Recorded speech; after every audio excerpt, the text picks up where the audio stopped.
Band member, player, or fan, we hope you enjoy the Friday night experience.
Experience and take pride in your school. Pike County Schools.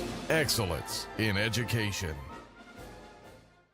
Searching for your next new or pre-owned vehicle? Choose Mitchell Automotive. One place to find, well, exactly what you need. Shop the largest selection of new and pre-owned vehicles in the Wiregrass. Search by price, payment, brand, or model. From over 700 vehicles available to drive home today. With more selection at your fingertips, you're sure to find your perfect match. So, are you ready to join the family? Your family of dealerships, Mitchell Automotive. More selection at your fingertips, Mitchell Automotive.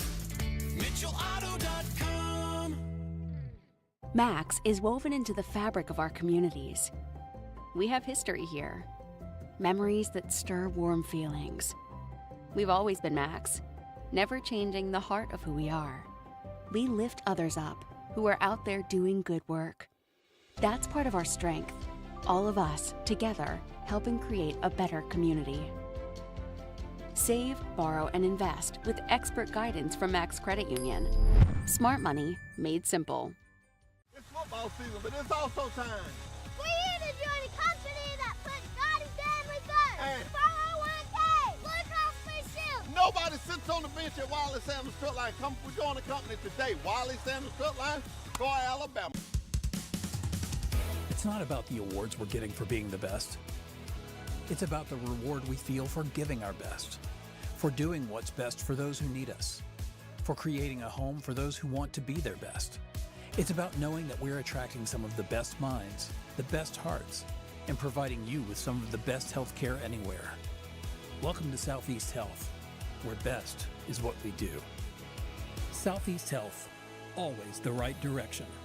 Soon, the Emergency Department of Southeast Health, which cares for almost 60,000 patients each year, which includes the region's only Level 2 trauma center, a chest pain center, and a comprehensive stroke center, will be providing even more care for more of us.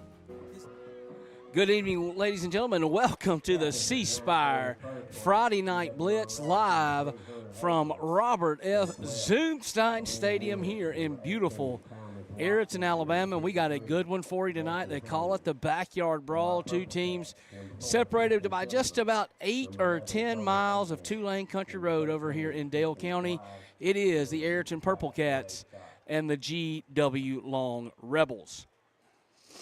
I am Ryan McCullough. Thank you for joining us here tonight once again as we get ready for the coin toss between the visiting Rebels and the homestanding Purple Cats. Our head official, the great Sam Kitchens, going to be in charge of this one tonight, going over the instructions for both teams.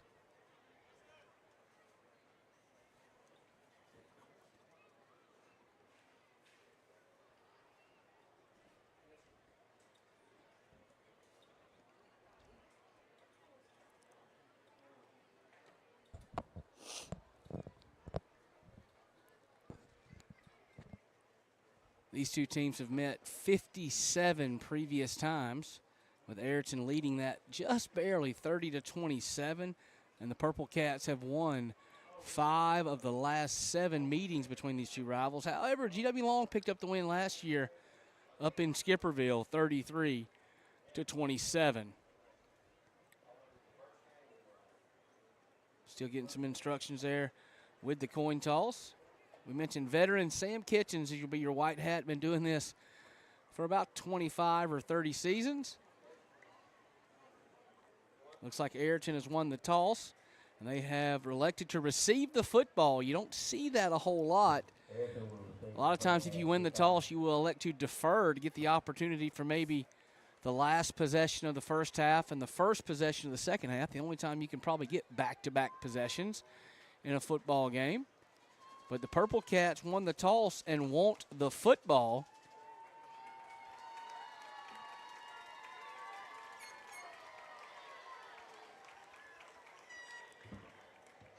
Okay, football fans, if you would please stand or remove your hat. And we will have our invocation and national anthem, and we'll go to the stadium PA feed for that here at Robert F. Zoomstein Stadium in Ariton. Heavenly Father, we thank you for this day. We take the time right now to acknowledge your goodness, to acknowledge your faithfulness, and thank you for the freedom that we have to be here tonight. Father, I pray His safety and protection upon each and every player, upon every referee, upon every coach, every cheerleader, and everyone involved tonight. We thank you, Father, no matter what the outcome is, you are still God, and we give you glory. And we thank you for safety and protection and all of your blessings tonight. In Jesus' name, amen.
Awesome job there by the Ariton High School Band on our national anthem. And while we got a moment, folks, I want to talk about some folks that make it all possible here on the Friday Night Blitz. First up is our good friends at Dillard Funeral Home. Since our beginning in 1974, Dillard Funeral Home has had one goal: to provide professional, thoughtful, and meaningful service to the residents of Pike and surrounding counties. Now, 50 years later, the goals have remained the same. We would consider it an honor to help you commemorate the life of your loved ones in whatever manner you find appropriate. Call Dillard Funeral Home for any of your funeral needs. Also, gear up for dove season at Tackle Shack Outdoors. We got everything you need, from camo and blinds to decoys and more. Stock up on the latest in hunting, apparel, and accessories at Tackle Shack Outdoors. And here come your home-standing Ariton Purple Cats. White helmets, purple tops, white pants trimmed in gold.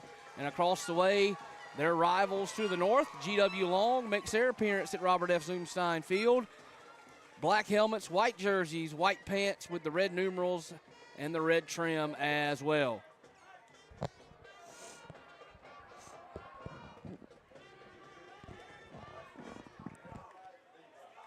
Ariton will receive the football to get it going, and we'll see that Purple Cat offense against the GW Long defense. You'll see when the offense gets the ball for the Purple Cats, you'll have across the line, left to right, it'll be Gabe Jones at left tackle, then Bowen Jones at the guard spot. Jared Shanter is your center. Over on the right side at guard, it's Tucker Woodham, and Jamarian Glover at right tackle. Your skill positions for the Purple Cats here in just a moment.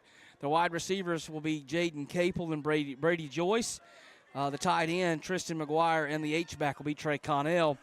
You'll see a couple of running backs in the backfield tonight for Ariton. You'll see Tristan Sullivan and Wells Gainey. Your quarterback for Ariton is Addison Sin. We'll introduce you to that GW Long defense here in just a moment. But we got a little football to play. Got a little kick it off to get it going here tonight. We thank you for joining us on the Friday Night Blitz here on C-Spire. We are underway in Ariton. Squib kick will roll out of bounds at about the 35 or 36-yard line, and that's where the Purple Cats will take over on the first drive of the night.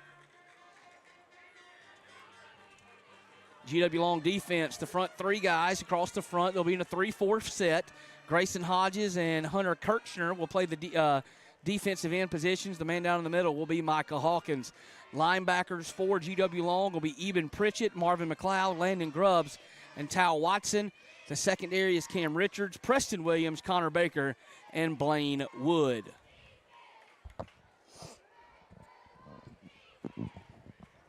The offense being called tonight by Ariton, by Philip Quincy. You'll see him a lot of the time in a pro-style set, two backs in the backfield with a couple of split receivers.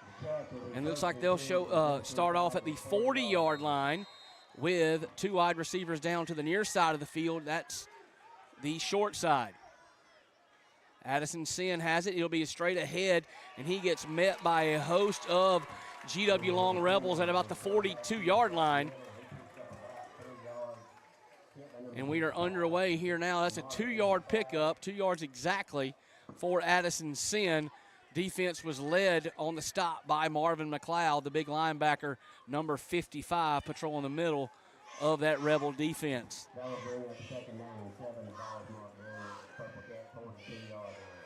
Be the same set for Ariton this time. They got 2 wide receivers to the near side of the field.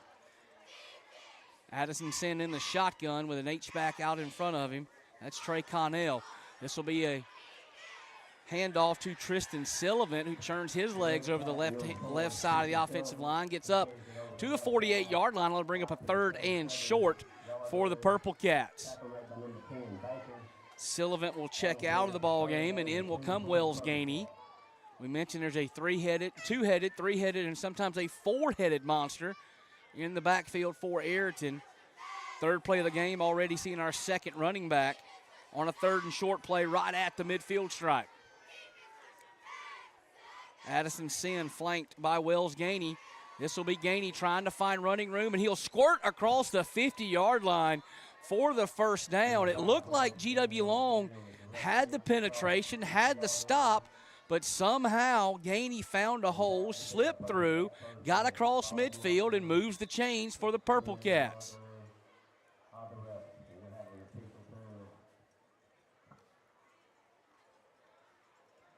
Now we have a meeting of the minds for our officials.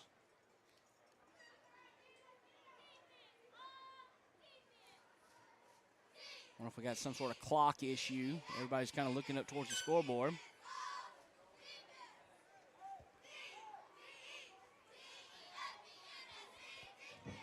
There's a drone out over the field that has to be moved. It can't be there. For the officials, that drone needs to be moved off. Oh, I think the PA system just said there's a drone over the field, and then we can't play with a drone flying over the field. Maybe to our right, I think I see one up above the GW Long gym. Anyway, we're playing football again. Oh, botch snap. That goes to Sullivan. Oh, my goodness gracious. That's Sullivan who took the snap off his face mask, hit the ground. He picked it back up and popped through a hole on the right side on a busted play all the way down to the Rebel 25-yard line. That was a pickup of 24 yards, and he almost went the distance on a busted play. Addison Sin in the backfield now. He's got Wells Gainey next to him. This will be Gainey taking the direct snap. He works through the left side of the line of scrimmage into a big wad of white shirts down around the 21-yard line. Pick up probably about 4 or so. Just a play ago, it was almost disaster for Ariton, and it turned out to be their best play of the night. 24-yard scamper for Tristan Sullivan after the snap, direct snap went off his face mask, bounced on the ground right directly back to him, and he found a hole.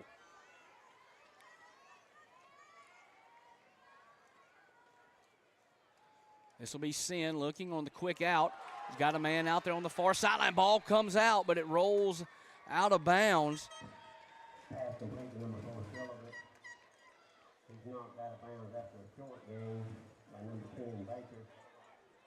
That pass was complete out to Brody Joyce. Gonna bring up a 3rd and 5 here. You got to think you're in 4-down territory if you're Philip Quincy in the Ariton offense. Here at the 20-yard line, inside the 20-yard line. 3rd and 4 play. This will be a direct snap, and he's got running room right side. That's Wells Gainey. He's going to find the pylon and find his way into the end zone for an Ariton touchdown. But there is a flag on the play thrown in the area where there might be a hold on the end of the line of scrimmage. So we will wait for the call here. But that was a beautiful job done. You see your replay right there of Gainey finding the edge and finding his way 4-6, but it may come all the way back as our officials are discussing what they saw. So nothing official yet. Let's see on our replay. Yeah, right there. You see it right there on your screen. One of the Ariton offensive linemen got a hook on the defensive end there. Couldn't get a number of the player that was held. It may have been Grayson Hodges, the defensive end, that got hooked. So that'll bring the touchdown back. Take one off the board for the Purple Cats on the hold. And now it'll be 3rd and, we'll call it 11 from the 26-yard line for Ariton. Wells Gainey.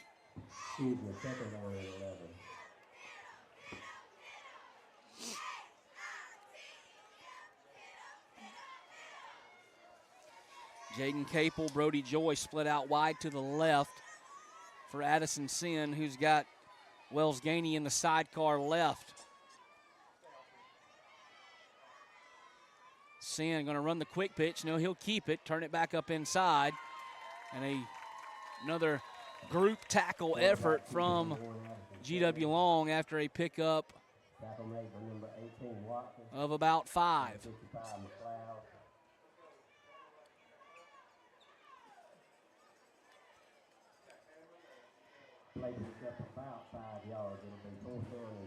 Be 4th and we'll call it a pretty long 6 here. So an early decision for Philip Quincy and the Ariton offense. Of course, Ariton led by the veteran head coach, Stephen Kilcrease.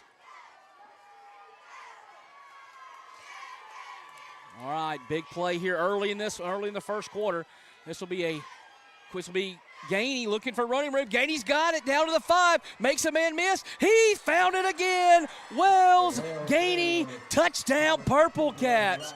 What a play call on 4th and 6 from the 21-yard line. Old school power football over the right-hand side. He found a hole and found his way to the end zone for our first score of the night. Wells Gainey to the end zone, and we'll get a very deserved high five from everybody on the Ariton sideline as he puts the Purple Cats up 6-0.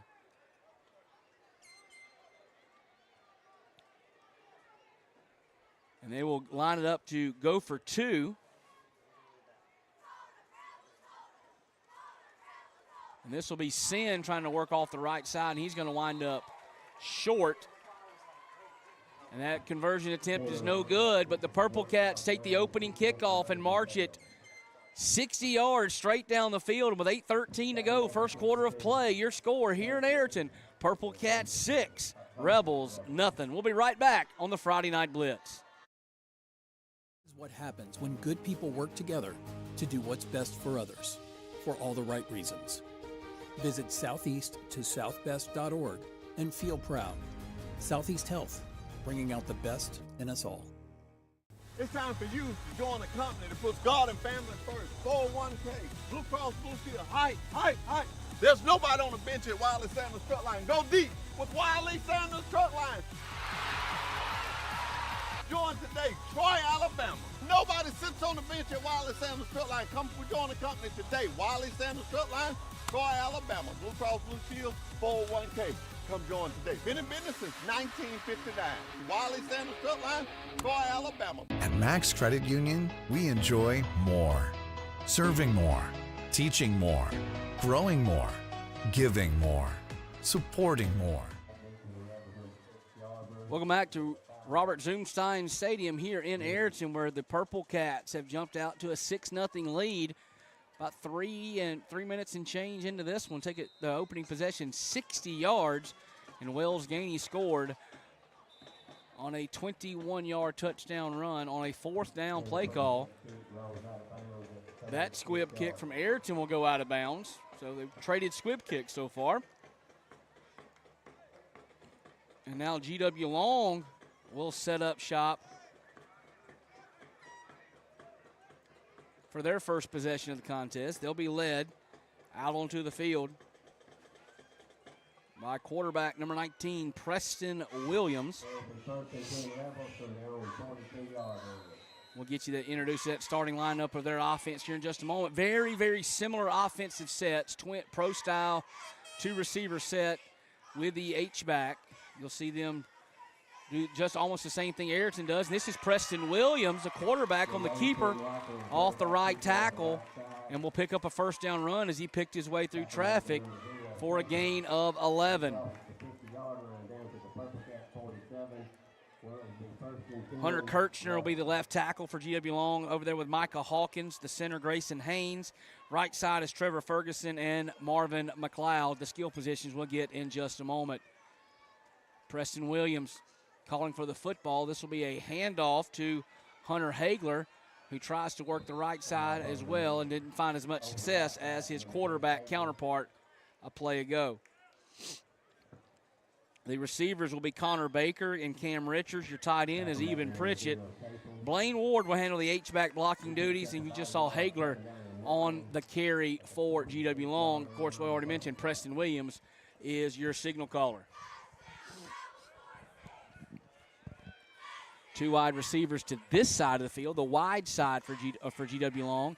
And this will be Preston Williams, the quarterback, working left. And he gets maybe 2 yards before he is wrapped up and thrown to the turf.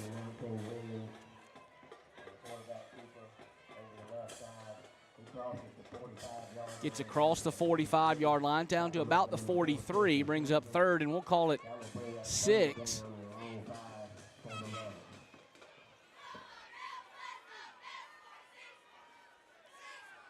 Hagler flanking Preston Williams to his left. They'll bring a man in motion across and run the jet sweep this way, and he is met in the backfield in a hurry. That was Tristan Sullivan getting it done on both sides of the football for the Purple Cats.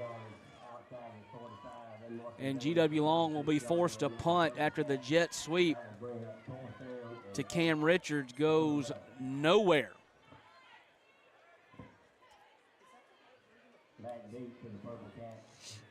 Capel is back to receive this punt for Ariton. GW Long got it at their own 40, got a good play on the first down from Williams, but couldn't get anything else after that. Capel settles under it at the 15 across the 20 and is pushed out of bounds at about the 24-yard line. So a score from Ariton on their first possession, then a defensive stand has given it back to the Purple Cats here on the Friday Night Blitz.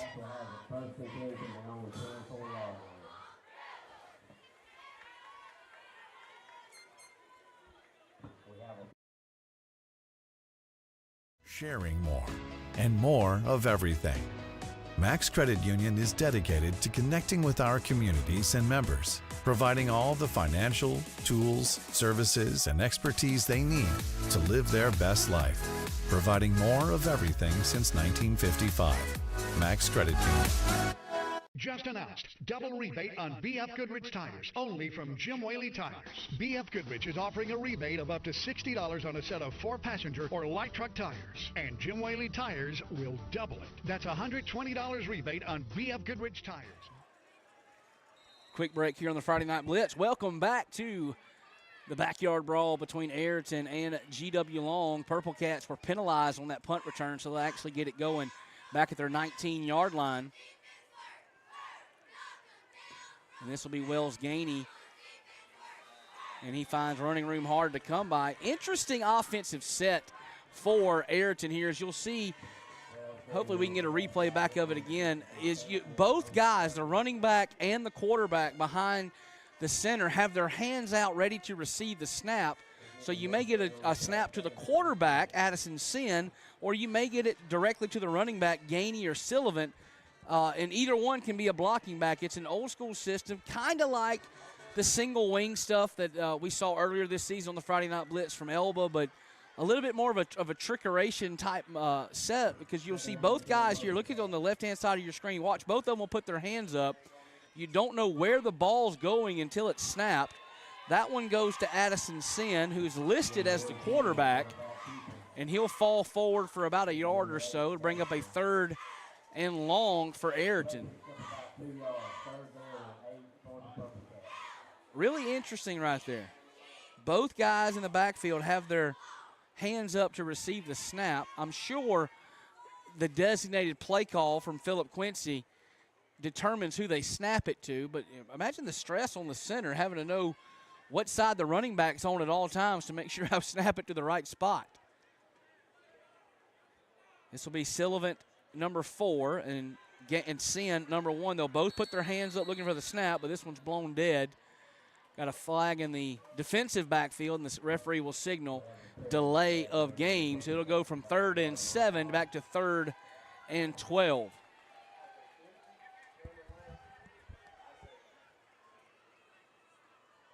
Both these teams have a very run-heavy system. Don't know what kind of play you might have in the book for 3rd and 12 in a system so relying on the run. Of course, we saw 4th and long earlier, and Philip Quincy, the offensive coordinator for Ariton, dialed up a downhill run to the right, and it popped out the backside for a 21-yard touchdown. This will be Sullivan by himself, or excuse me, Sin by himself in the backfield. And before we could get going, we got another whistle. This one will be a timeout by Ariton. And Steve Kilcrease, the head coach of there, not happy at all with what he saw pre-snap, and he raced down the sideline to call the timeout. We mentioned Stephen Kilcrease earlier, the veteran of this coaching game. He's been doing this quite a few years now in his 14th season as a head football coach, his 9th here in Ariton. He is 110 and 46 all time, 68 and 30 here at Ariton High School. And of course, that name sounds familiar to some of our viewers back up in our home base of Troy. Stephen Kilcrease used to be the head football coach at Pike Liberal Arts, and he won the 2008 and 2009 AISA state championships up on top of the hill at Curvin Drive.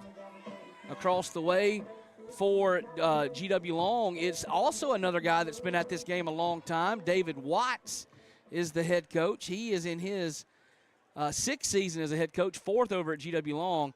He is 28 and 29 overall, but he is 25 and 12 in Skipperville. 4 minutes exactly to go in the first quarter here between Ariton and GW Long. Sin will take it and run over the left side, and he's met and popped pretty good.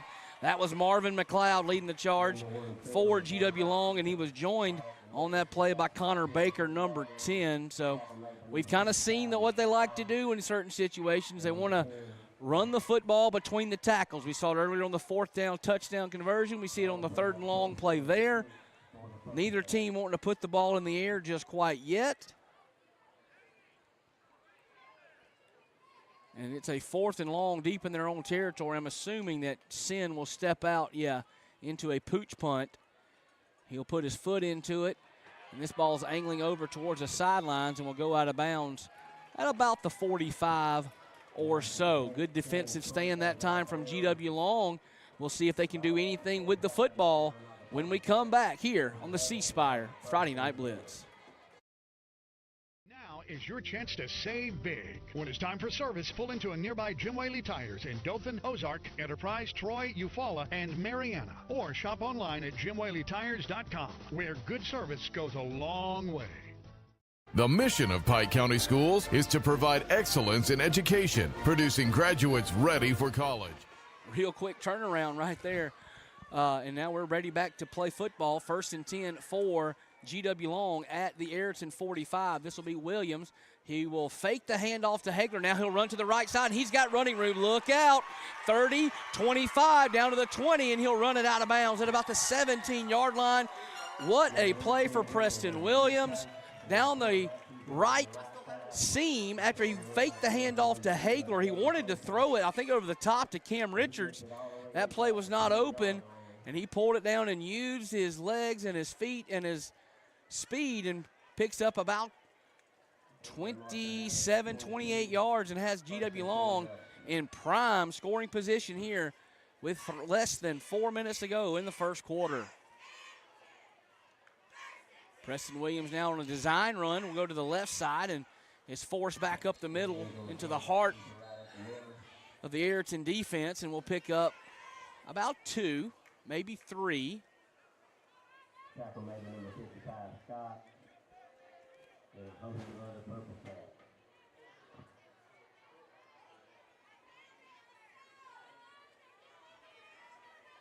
Play takes up a yard, 2nd down and 10, 2nd down and 9, for the Rebels.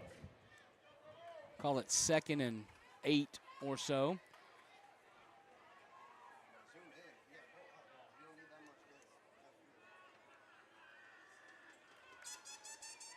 This will be Williams on the keeper. He steps through the middle of the field. He found it. Touchdown, Rebels. Preston Williams on the power read keep up the middle, and he finds pay dirt from 15 yards out, and GW Long is on the board. You saw Williams, you see it on your replay here, stick it in the belly of his running back and hold it as long as possible, and the seas parted up the middle, and Preston Williams has tied this ball game up, and GW Long a 2-point conversion away from taking the lead. This will be Williams faking the quick toss, wants to throw it. Now he's under pressure, will fire over left side, and the pass is incomplete, and we will stay knotted at 6. GW Long has rallied to get up off the deck and tie the ball game. We are tied at 6. Late first quarter here in Ariton. Don't miss anything. Come on back on the Friday Night Blitz. Careers and lifelong success. Pike County Schools would like to wish the Goshen High School Eagles and the Pike County High School Bulldogs success on the field this Friday night. Whether you are a cheerleader, band member, player, or fan, we hope you enjoy the Friday night experience and take pride in your school. Pike County Schools, excellence in education. Searching for your next new or pre-owned vehicle? Choose Mitchell Automotive. One place to find, well, exactly what you need. Shop the largest selection of new and pre-owned vehicles in the Wiregrass. Search by price, payment, brand, or model. From over 700 vehicles available to drive home today. With more selection at your fingertips, you're sure to find your perfect match. So, are you ready to join the family? Your family of dealerships, Mitchell Automotive. More selection at your fingertips, Mitchell Automotive. MitchellAuto.com. Max is woven into the fabric of our communities. We have history here. Memories that stir warm feelings. Welcome back to the Friday Night Blitz, presented by our friends at Dillard Funeral Home and Tackle Shack Outdoors. We got a good one brewing so far. Late first quarter here in Ariton. It's GW Long 6 and the Ariton Purple Cats 6. Rebels just responded with a 45-yard touchdown drive. Both plays on that drive, the big plays, were by Preston Williams on the scramble for about 25, and then about 15 more on the touchdown run on the power read. Another squib kick from GW Long. It was fielded by an up man for the Purple Cats, but I think we may have had some sort of issue. I think that drone is back. Yeah, there is a drone hovering above the end zone over to our right above the gym here at GW Long, and Sam Kitchens, our head official, is not liking that and wants it gone.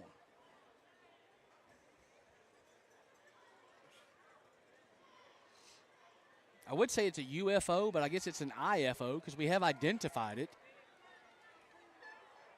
Somebody getting some great footage and great pictures up there, but it's going to have to go.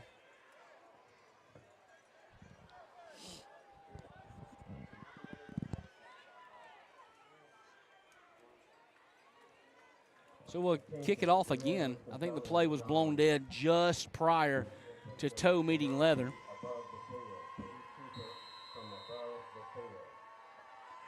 So here we go. I'm assuming another squib kick, and that's what it is, and it'll go out of bounds.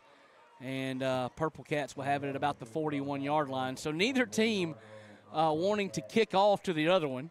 I don't know if that's a thing for, you know, they're respecting the return ability, or they just don't want to try to cover those kicks and give up big plays in the return games. Figure they just let their defense play football.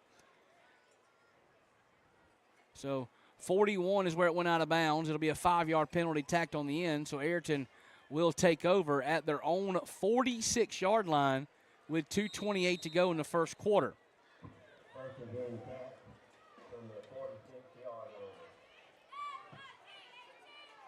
Three wide receivers flanked out to the left, and one of them is the quarterback, Addison Sins. This will be kind of a wildcat set.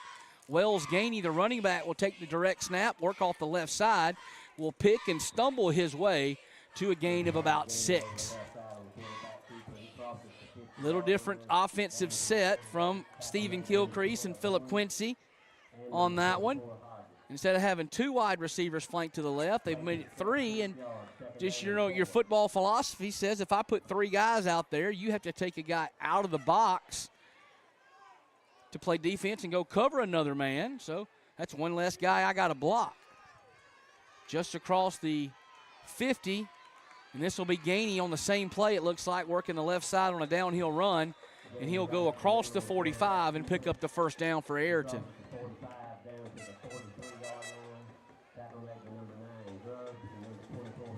Tackle made on the GW Long side by Landon Grubbs, one of those very talented linebackers for Jake Griggs and the Rebel defense.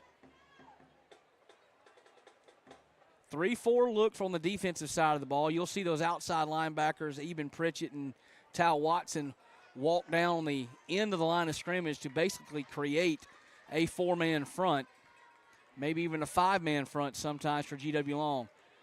This will be the quarterback, Addison Sin, looking for running room right side, does not find it, as that was Connor Baker, one of the defensive backs, tracking out with a good tackle, fought off the stiff arm and wrestled the quarterback down to the ground after a gain of about 6 or 7.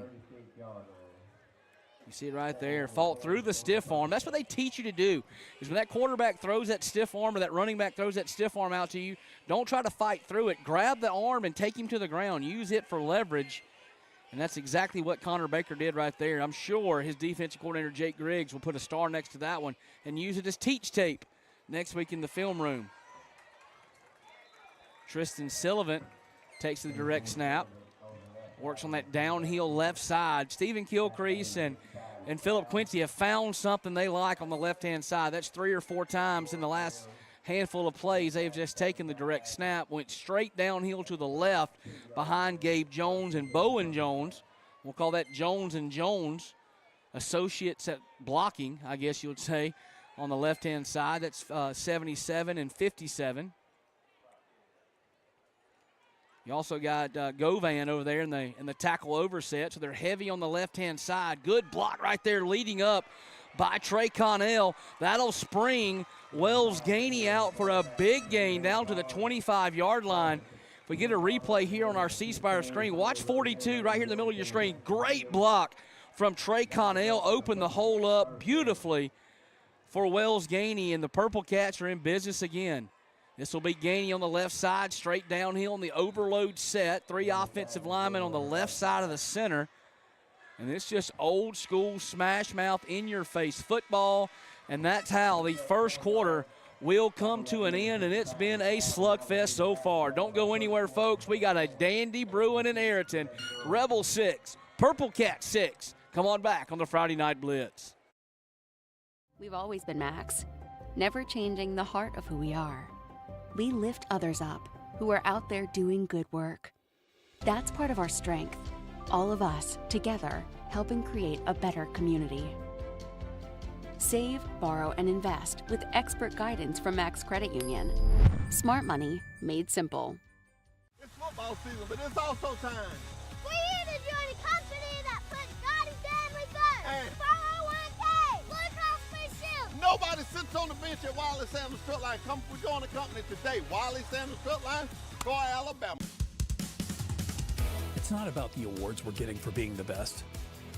It's about the reward we feel for giving our best, for doing what's best for those who need us, for creating a home for those who want to be their best. It's about knowing that we're attracting some of the best minds, the best hearts, and providing you with some of the best health care anywhere. Welcome to Southeast Health, where best is what we do. Southeast Health, always the right direction. Soon, the Emergency Department of Southeast Health, which cares for almost 60,000 patients each year, which includes the region's only Level 2 trauma center, a chest pain center, and a comprehensive stroke center, will be providing even more care for more of us. This is what happens when good people work together to do what's best for us. Welcome back to the Friday Night Blitz here on C-Spire.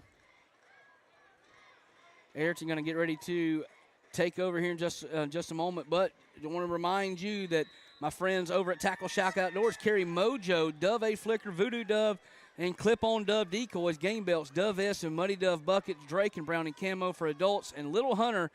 They have bow and arrow camo clothing at Tackle Shack Outdoors. Ariton has the football in the red zone of GW Long and pick up a gain of about 3 yards right there. He picked up about 3 yards, third down and a long 2 for the Purple Cats. Bring up third, and we'll call it 2 for Ariton at about the 8-yard line, almost between the 7 and the 8. So we'll call it, I guess it's a long 2. Great field level shot from our camera guys on C-Spire here. Heavy set, everybody down in the wishbone set. This will be straight handoff up the middle. Once again, Tristan Sullivan. And Sullivan finds his way to the end zone. Look at there. I thought he was a little short, but the side judge gave it to him. And Ariton has scored another touchdown on the downhill run out of the wishbone. You see him stretch for the goal line right there. Check his knee. Knee is down short, but the ball was already extended over the goal line for the Purple Cat touchdown. They'll line up in the wishbone set again. Sin under center. We'll turn around and hand it off to Sullivan again. Did he get across that time? Waiting for the official signal. Yes, he did. He got across that time, and it's now 14-6. So we've seen the direct snap. We've seen the single wing. We've seen the overloaded single wing, and now we have seen the wishbone. Is it 1968 out here in Harrison tonight playing football? Like I said, if you're a fan of old school football, you are getting your money's worth tonight on the Friday Night Blitz on C-Spire, and you didn't even have to pay anything for old school football tonight here at Robert Zoomstein Stadium. We'll stay here. And while we do, I want to remind you that my friends over at Dillard Funeral Home are there for you when the death of a loved one is stressful and a confusing time. At Dillard Funeral Home, we are here to provide you with insight and direction during your most difficult times and are available 24/7 to answer any questions you may have. Your friends at Dillard Funeral Home are ready to help you whenever you need. So a quick reset here, 11 minutes, 10 seconds to go until halftime, and Ariton has upped their lead to 14-6 on a Tristan Sullivan touchdown run out of the wishbone. Purple Cats have it teed up, and I'm assuming some type of squib kick. This one will stay inbounds, fielded by an up back from GW Long, who's got a little bit of running room right side. That's Baker. Baker trying to get around one tackle, but can't do it. And he'll be pushed out of bounds at the 45-yard line. For a moment, a brief moment, Connor Baker had nothing but green grass and opportunity in front of him. You'll see on your screen here, he wanted to go left, then picked his way back to the right. And right about here, if he could have got to the edge, he might have been bumping his head on the goalpost, but it was not to be. As Ariton was able to chase him down, it'll be 1st and 10 at the Rebel 46. This will be Preston Williams looking for left side running room, and he'll fall forward to about the 49-yard line. That was the old school power play where you get out behind the pulling guard. He got out behind Micah Hawkins trying to find some room, but Ariton did a really good job of clamping that down, didn't give any type of seam for the very athletic Preston Williams to find his way through.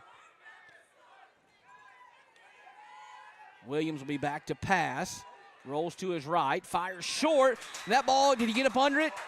Yes, he did. Interception, Purple Cats. Williams missed his target and found Wells Gainey, the defensive back, also playing running back. You'll see Gainey get his hands right up under it, scoop it off the turf here at Zoomstein Field, and sets Ariton up in a golden opportunity at their own 46-yard line. Williams was looking for Cam Richards. You see it just out of the reach of Richards and right into the waiting arms of Wells Gainey. A little bit of everything from Wells Gainey so far.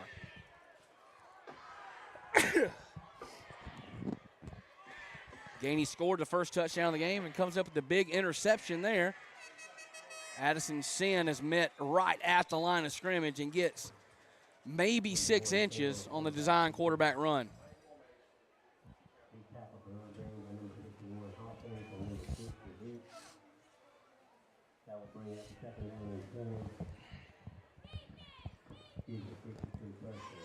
So my guess was a little bit off. Instead of 6 inches, they gave him about 8 on that quarterback keeper. Ball resting between the 46 and 45-yard line.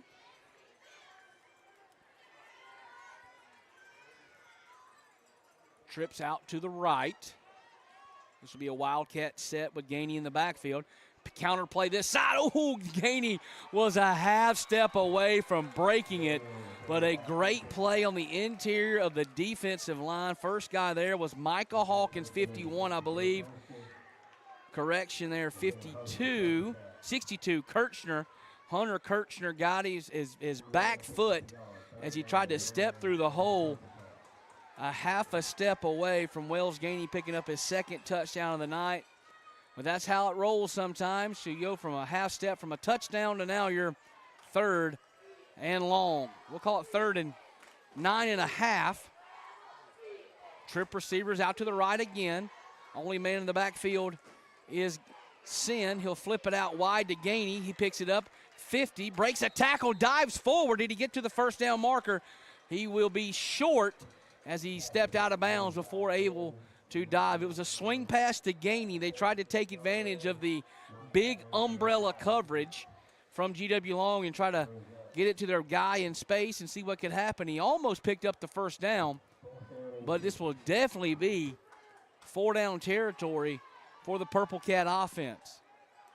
Down at the 41-yard line, Ariton will need the 46-yard line of GW Long. They'll need the 44 for a first down. 4th, and we'll call it 2.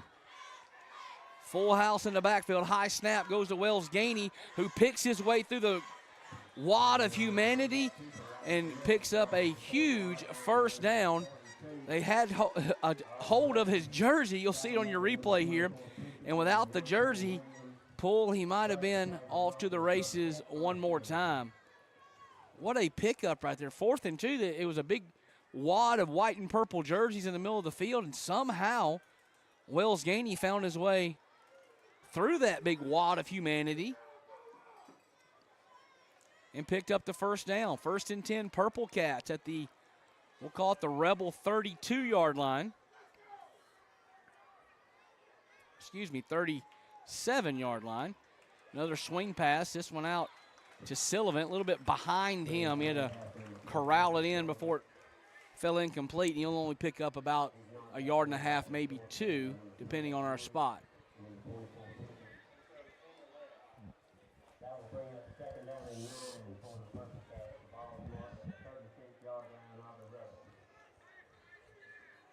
Second and 9, ball resting nose on the 36 of GW Long. 7:35 to go second quarter.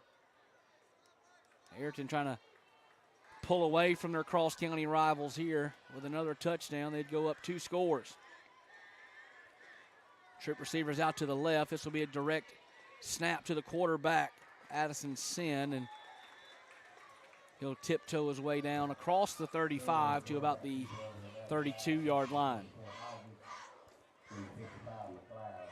Only seen one pass so far tonight attempted, and that was by GW Long from Williams, and it was intercepted by Wells Gainey. So that set up Ariton in this position here.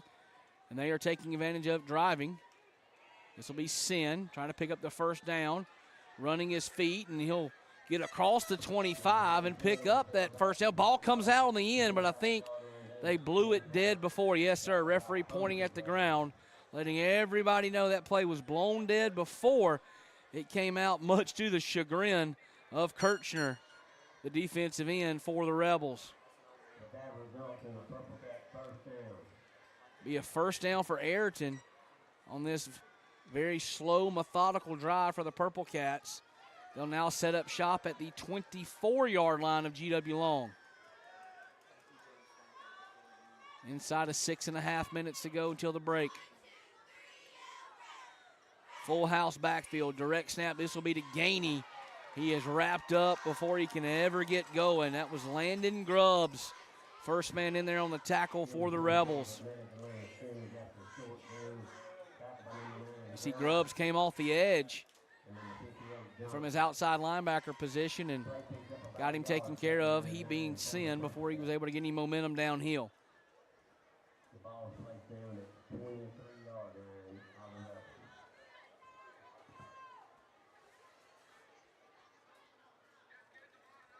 Trip receiver to the right. It'll be Wildcat set for Gainey. Fakes the swing pass, and he'll run the counter up the middle, and he's got running room inside the 10, down to the 5. Oh, my goodness, he broke the tackle and found pay dirt. What can't Wells Gainey do? He started the drive with an interception. He finished it with a touchdown, and the Purple Cats have extended the lead. It's now 20-6. On the Q counter, you see it on your screen right now. Gainey got the hole and then drug the GW Long defense inside the 5, stepped through the tackle, and found his way to pay dirt. Connor Baker did everything he could do to try to slow down Gainey, but Wells Gainey said, no, sir, not today. I'm going to the end zone.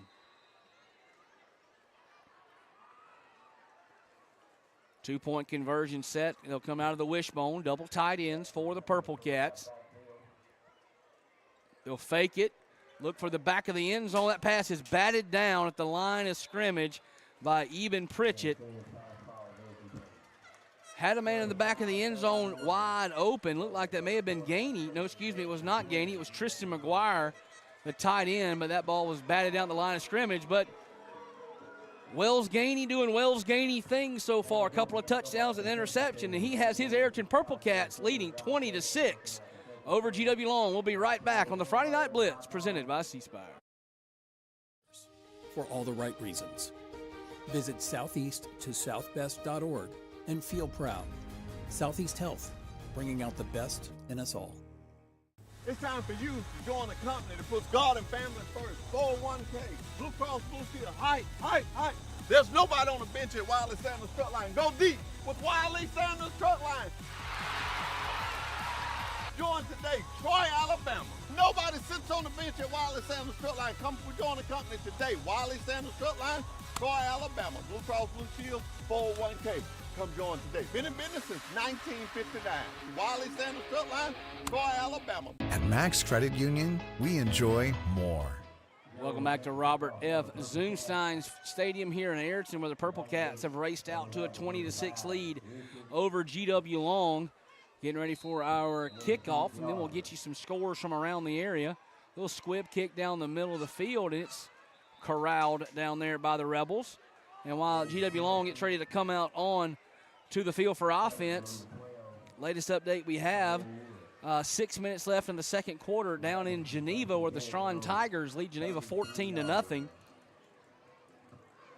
Marietta, Florida over W.S. Neal right now 21-0.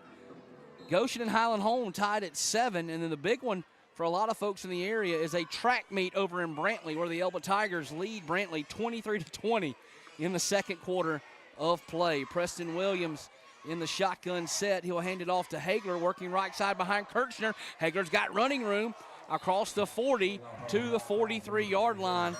Beautifully designed and beautifully executed play on the counter behind Micah Hawkins and Hunter Kirchner. Hagler found some running room and picked up a big first down for GW Long.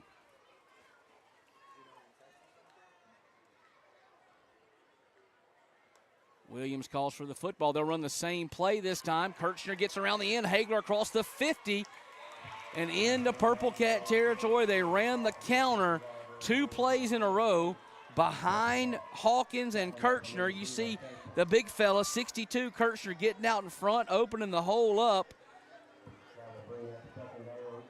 for Hunter Hagler. A couple of quick runs. Have them into Purple Cat territory. Second, and we'll call it 8 at the 48 of Ariton. See if they come back with it again. Send a man in motion across the formation. They will come back with the counter play again. This time just a little bit of window dressing on it, but it was the same play, counter to the right, 3 plays in a row, and this will be close to a first down. Not sure if it'll get there. No, he'll be a little bit short, probably about a yard short. So they've ran 3 plays on the drive. All of them have been the counter. They brought Connor Baker in motion right to try to get the defense to flow to the wide side of the field, but Ariton did a good job staying at home on the counter play. This will be counter to the left. It'll be kept by Williams. Williams will slash his way through the Purple Cat defense to the 40-yard line.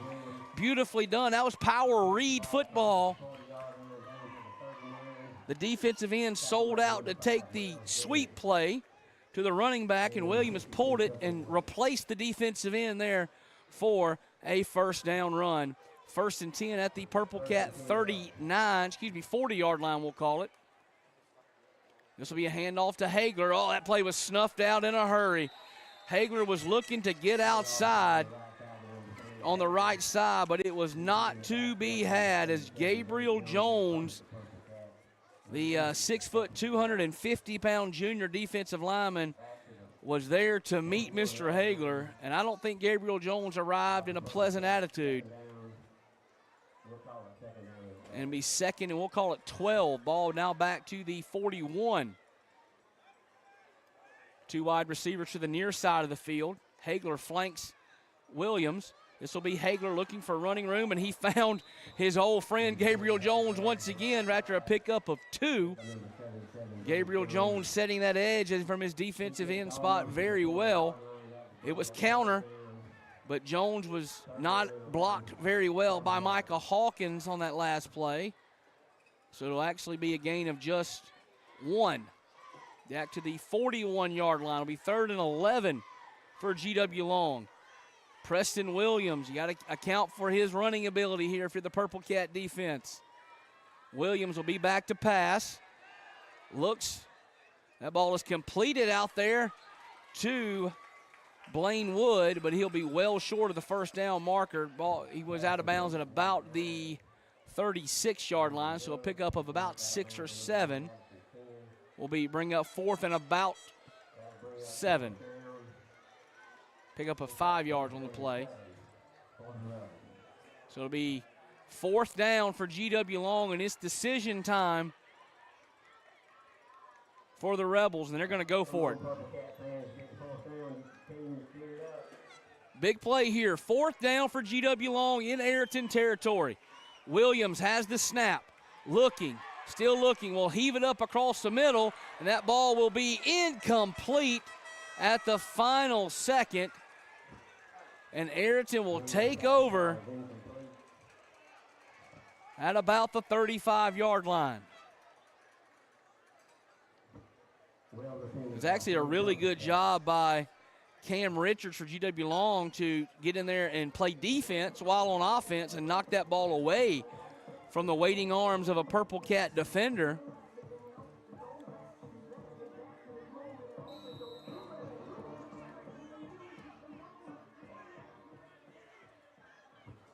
Purple Cat, 1st and 10 to their own 36-yard line.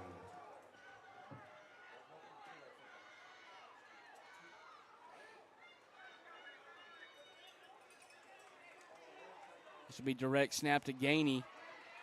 He gets across the 35, but nothing more after that, as the GW Long defense was on him pretty quick, led by Tal Watson. Another score update for you. Pike Liberal Arts is on the road, just up the road in Clayton, Alabama, against the Barber County Jaguars, and they're late in the second quarter there, and it's been all Patriots. It's 34-0 Pike against Barber County. Direct snap goes to Gainey. He's hit absolutely leveled by Marvin McLeod, the big linebacker. We'll get a replay on that one as McLeod with a beautiful form tackle. Here it is, folks. Gainey goes downhill. McLeod meets him right in the hole and takes him off his feet. Put that one on the highlight tape with a circle around it on Huddle tomorrow morning for Marvin McLeod.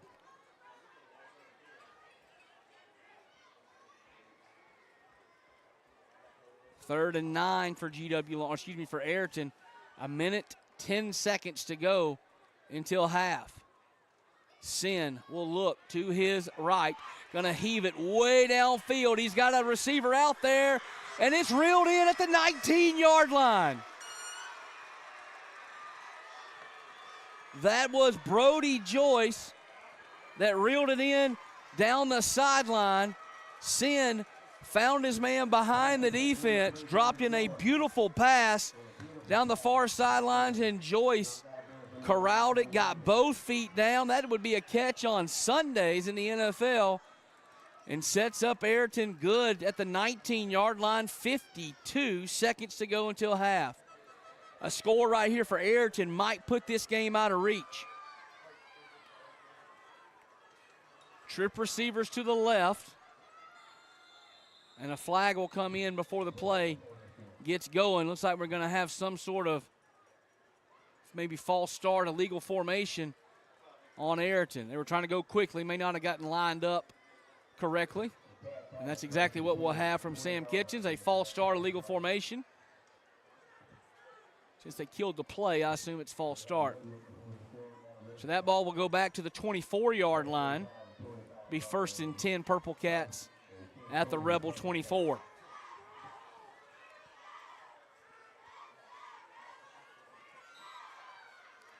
Sin in the shotgun. Going to look to his left this time and fire on the post pattern, and he almost had another touchdown as it went in and out of the hands.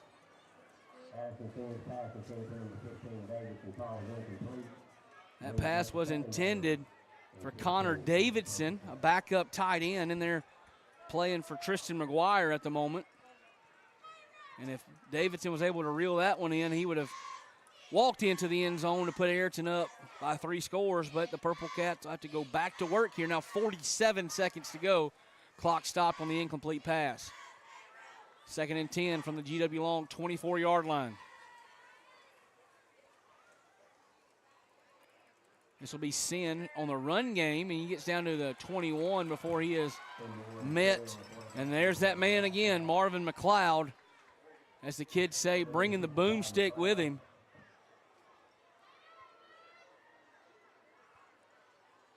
And it'll be third and long for Ariton. And they'll take a timeout. No pun intended on that. 3rd and long.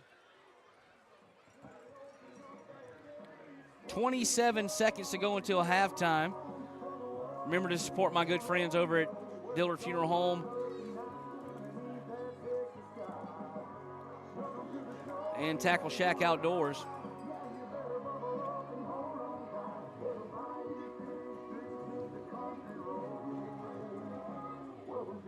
Good one up in Phoenix City, Alabama, where Enterprise and Central are at 14-13. Cottonwood all over Sampson right now, 42-0. And we'll try to keep you updated on that big one over in Brantley between the Elba Tigers and the Brantley Bulldogs.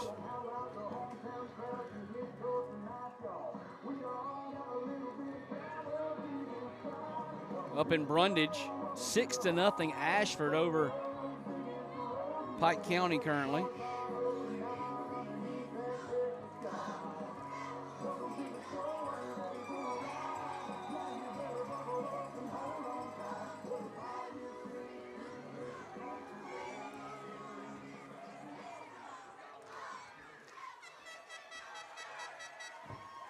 Third and 13 for the Purple Cats.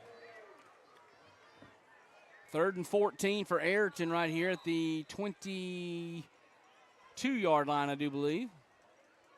27 seconds to go until the break. Bring a man in motion across the formation, maybe try to some sort of wheel route, and he's got a man. That's his motion man. Did he find him? Yes, he did. Touchdown, Jaden Capel. That was the motion man across the formation on the wheel route. GW Long didn't rotate over with him, and Sin finds Capel for the 22-yard strike, and it's all Purple Cats here in the second quarter. 26-6, awaiting the 2-point attempt.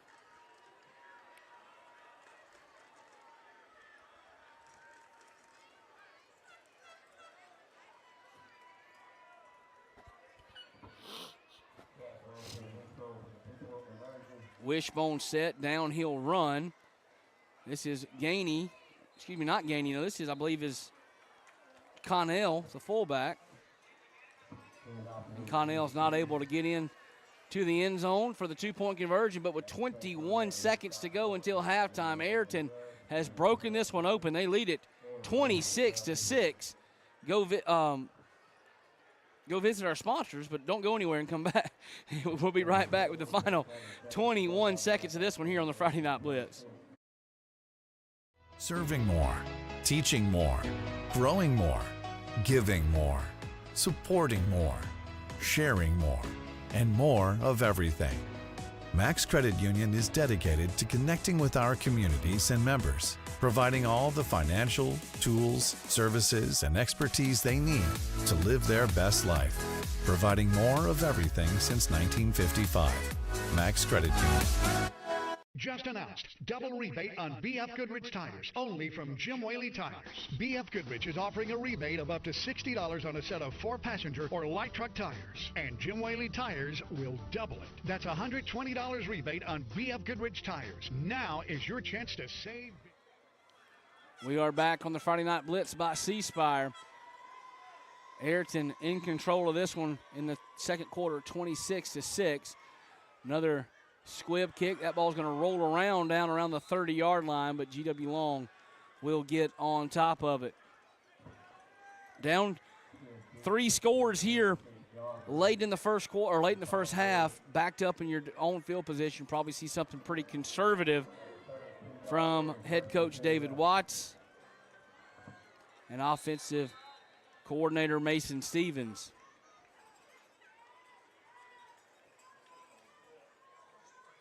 This will be Preston Williams in the shotgun, flanked by Hunter Hagler. This will be Hagler working the left side, maybe try to pop a run, and he's not going to get anywhere on that sweet play to the left side, and that's going to probably be the end of the first half as we're inside of 10 and nobody's in any sort of hurry. Wells Gainey has made his presence known for the Purple Cats with a couple of touchdowns and an interception here in the first half. And we head to halftime here at Robert Zoomstein Stadium in Ariton. All Purple Cats so far, 26-6. Don't go anywhere. Halftime performance is coming up and second half action here on the Friday Night Blitz.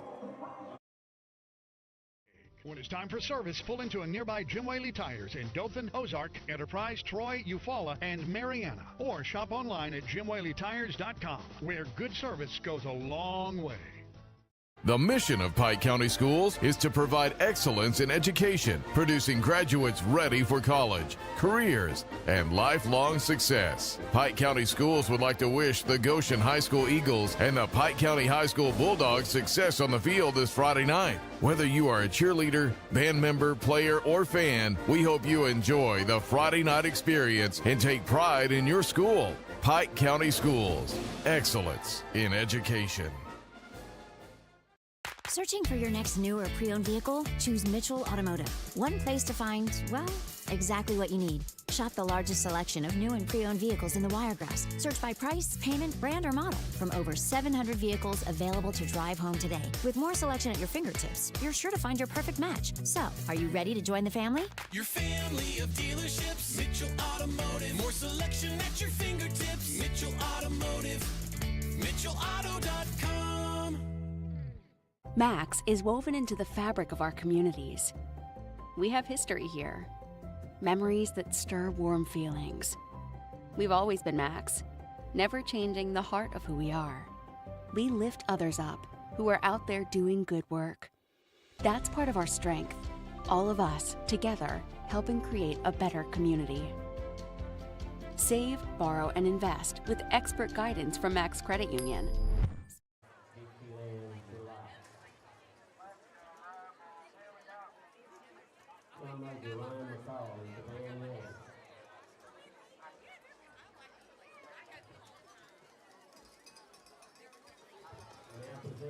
Our purple wave.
is here.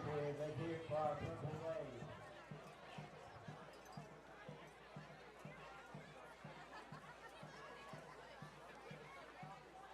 Smart money made simple. It's football season, but it's also time.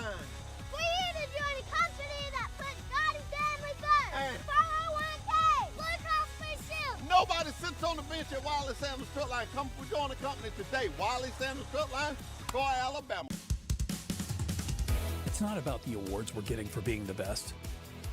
It's about the reward we feel for giving our best, for doing what's best for those who need us, for creating a home for those who want to be their best.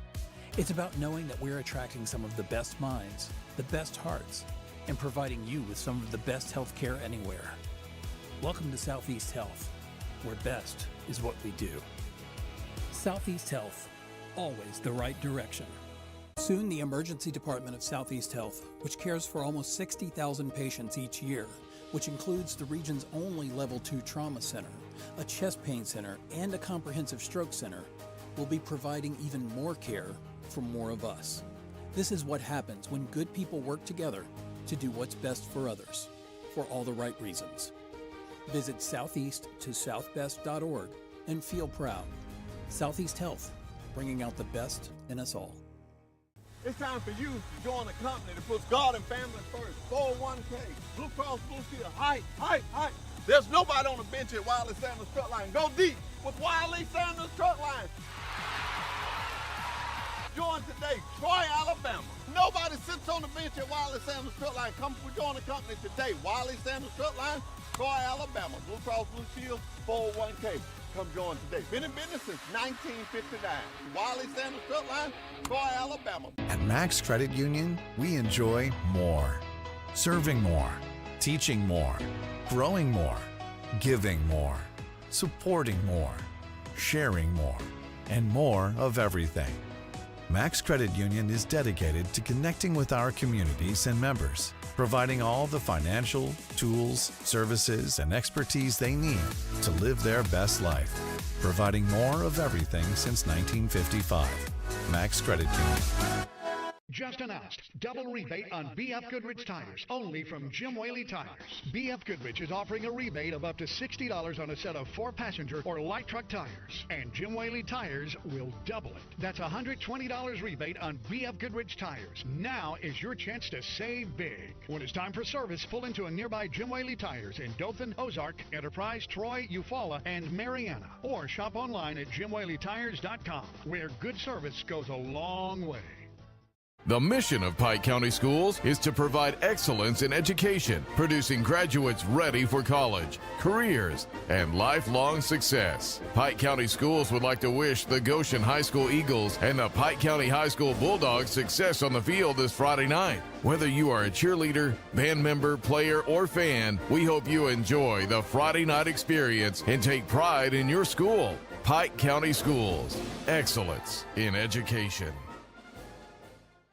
Searching for your next new or pre-owned vehicle? Choose Mitchell Automotive. One place to find, well, exactly what you need. Shop the largest selection of new and pre-owned vehicles in the Wiregrass. Search by price, payment, brand, or model. From over 700 vehicles available to drive home today. With more selection at your fingertips, you're sure to find your perfect match. So, are you ready to join the family? Your family of dealerships, Mitchell Automotive. More selection at your fingertips, Mitchell Automotive.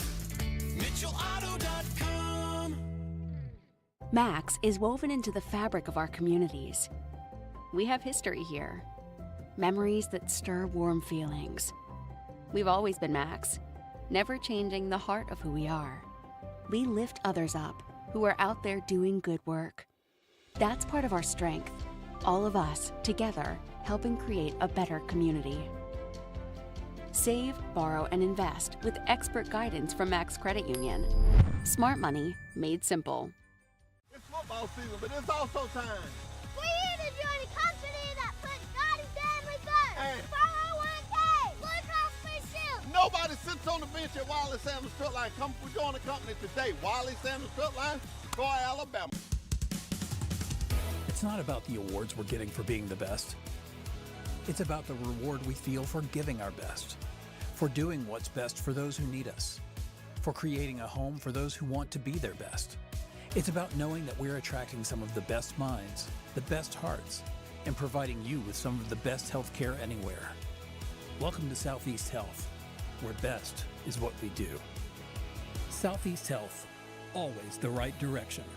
Soon, the Emergency Department of Southeast Health, which cares for almost 60,000 patients each year, which includes the region's only Level 2 trauma center, a chest pain center, and a comprehensive stroke center, will be providing even more care for more of us. This is what happens when good people work together to do what's best for others, for all the right reasons. Visit southeast-to-southbest.org and feel proud. Southeast Health, bringing out the best in us all. It's time for you to join a company that puts God and family first. 401k, Blue Cross Blue Shield, height. There's nobody on the bench at Wiley Sanders Truck Line. Go deep with Wiley Sanders Truck Line.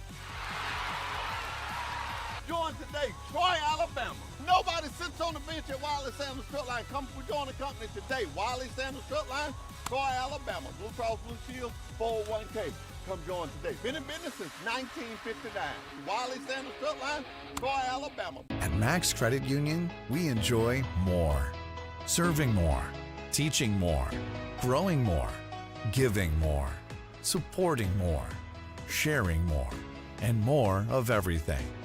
Max Credit Union is dedicated to connecting with our communities and members, providing all the financial, tools, services, and expertise they need to live their best life, providing more of everything since 1955.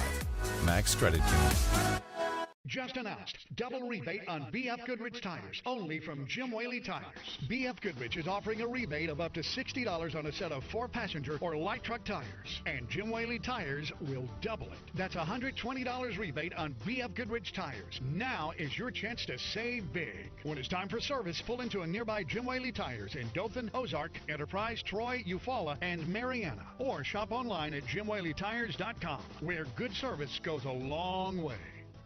The mission of Pike County Schools is to provide excellence in education, producing graduates ready for college, careers, and lifelong success. Pike County Schools would like to wish the Goshen High School Eagles and the Pike County High School Bulldogs success on the field this Friday night. Whether you are a cheerleader, band member, player, or fan, we hope you enjoy the Friday night experience and take pride in your school. Pike County Schools, excellence in education. Searching for your next new or pre-owned vehicle? Choose Mitchell Automotive. One place to find, well, exactly what you need. Shop the largest selection of new and pre-owned vehicles in the Wiregrass. Search by price, payment, brand, or model from over 700 vehicles available to drive home today. With more selection at your fingertips, you're sure to find your perfect match. So, are you ready to join the family?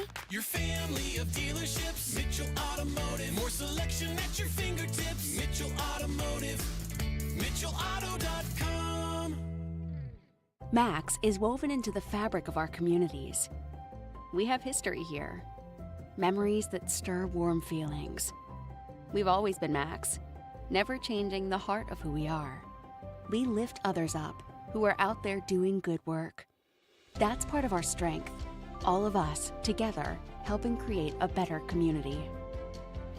Save, borrow, and invest with expert guidance from Max Credit Union. Smart money made simple. It's football season, but it's also time. We're here to join a company that puts God and family first. And 401k, Blue Cross Blue Shield. nobody sits on the bench at Wiley Sanders Truck Line. Come join the company today. Wiley Sanders Truck Line, Troy, Alabama. It's not about the awards we're getting for being the best. It's about the reward we feel for giving our best, for doing what's best for those who need us, for creating a home for those who want to be their best. It's about knowing that we're attracting some of the best minds, the best hearts, and providing you with some of the best health care anywhere. Welcome to Southeast Health, where best is what we do. Southeast Health, always the right direction. Soon, the Emergency Department of Southeast Health, which cares for almost 60,000 patients each year, which includes the region's only Level 2 trauma center, a chest pain center, and a comprehensive stroke center, will be providing even more care for more of us. This is what happens when good people work together to do what's best for others, for all the right reasons. Visit southeast-to-southbest.org and feel proud. Southeast Health, bringing out the best in us all. It's time for you to join a company that puts God and family first. 401k, Blue Cross Blue Shield, height. There's nobody on the bench at Wiley Sanders Truck Line. Go deep with Wiley Sanders Truck Line. Join today, Troy, Alabama. Nobody sits on the bench at Wiley Sanders Truck Line. Come join the company today. Wiley Sanders Truck Line, Troy, Alabama. Blue Cross Blue Shield, 401k. Come join today. Been in business since 1959. Wiley Sanders Truck Line, Troy, Alabama. At Max Credit Union, we enjoy more. Serving more, teaching more, growing more, giving more, supporting more, sharing more, and more of everything. Max Credit Union is dedicated to connecting with our communities and members, providing all the financial, tools, services, and expertise they need to live their best life, providing more of everything since 1955. Max Credit Union. Just announced, double rebate on BF Goodrich tires, only from Jim Whaley Tires. BF Goodrich is offering a rebate of up to $60 on a set of 4-passenger or light truck tires, and Jim Whaley Tires will double it. That's a $120 rebate on BF Goodrich tires. Now is your chance to save big. When it's time for service, pull into a nearby Jim Whaley Tires in Dothan, Ozark, Enterprise, Troy, Eufaula, and Mariana, or shop online at JimWhaleyTires.com, where good service goes a long way.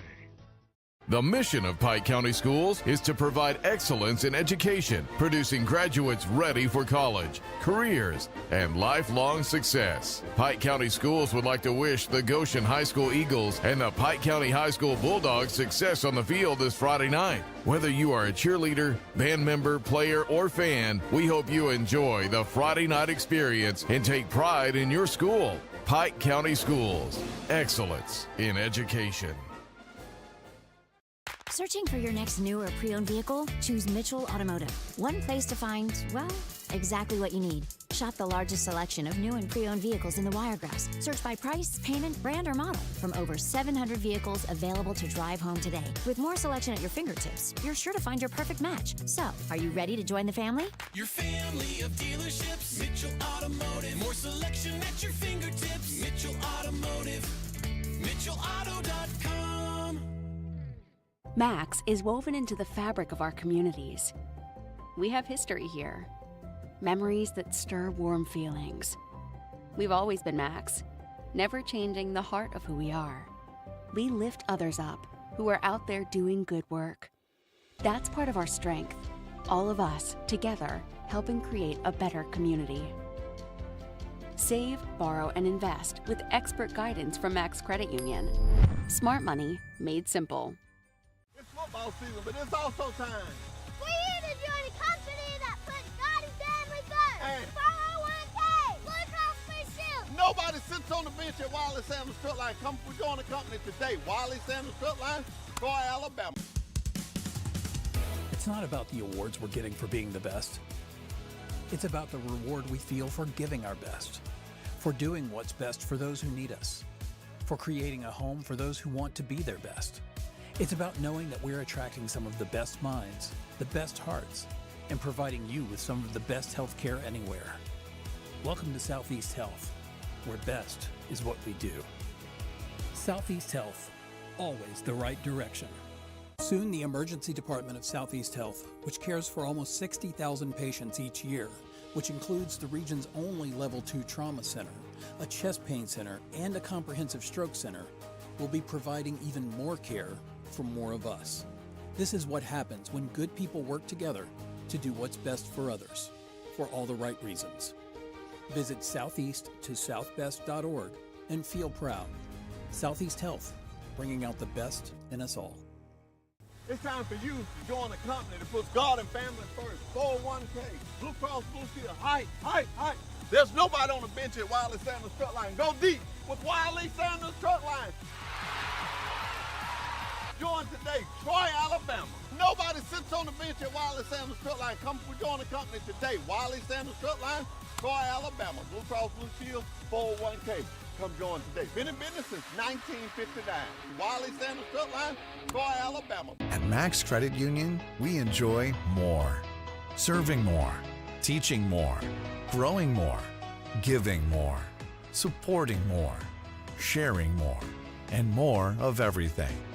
Max Credit Union is dedicated to connecting with our communities and members, providing all the financial, tools, services, and expertise they need to live their best life, providing more of everything since 1955.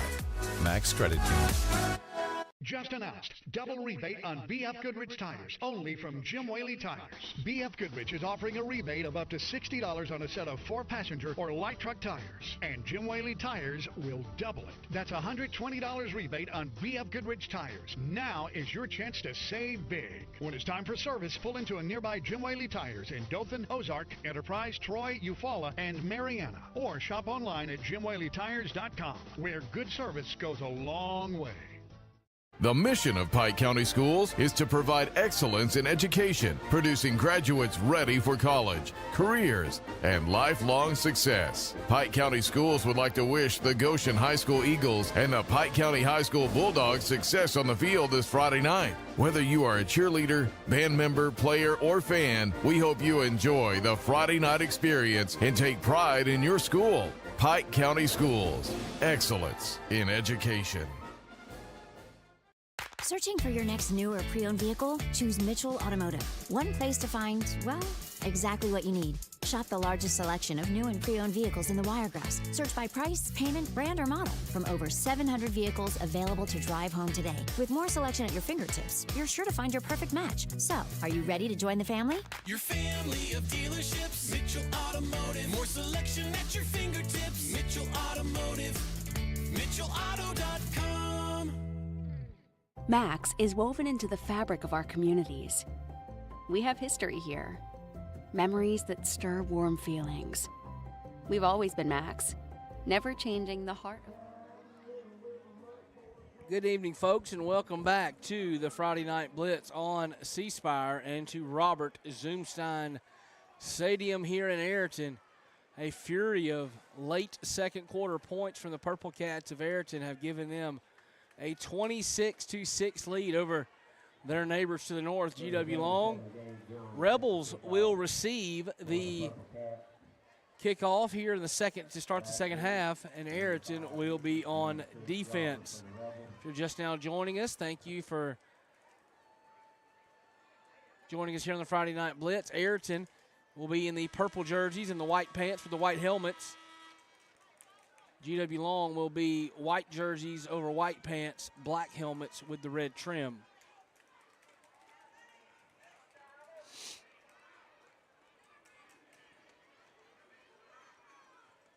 Before we get started here in the second half, Charles Henderson on the road up at Montgomery Catholic, having a tough go of it so far. Last score update I got from Montgomery was 28-6 in favor of Montgomery Catholic. Teed up, and second half is underway. Squib kick will be fielded by Connor Baker. Had a little bit of daylight for a moment before he is wrestled and thrown to the ground at about the 39-yard line.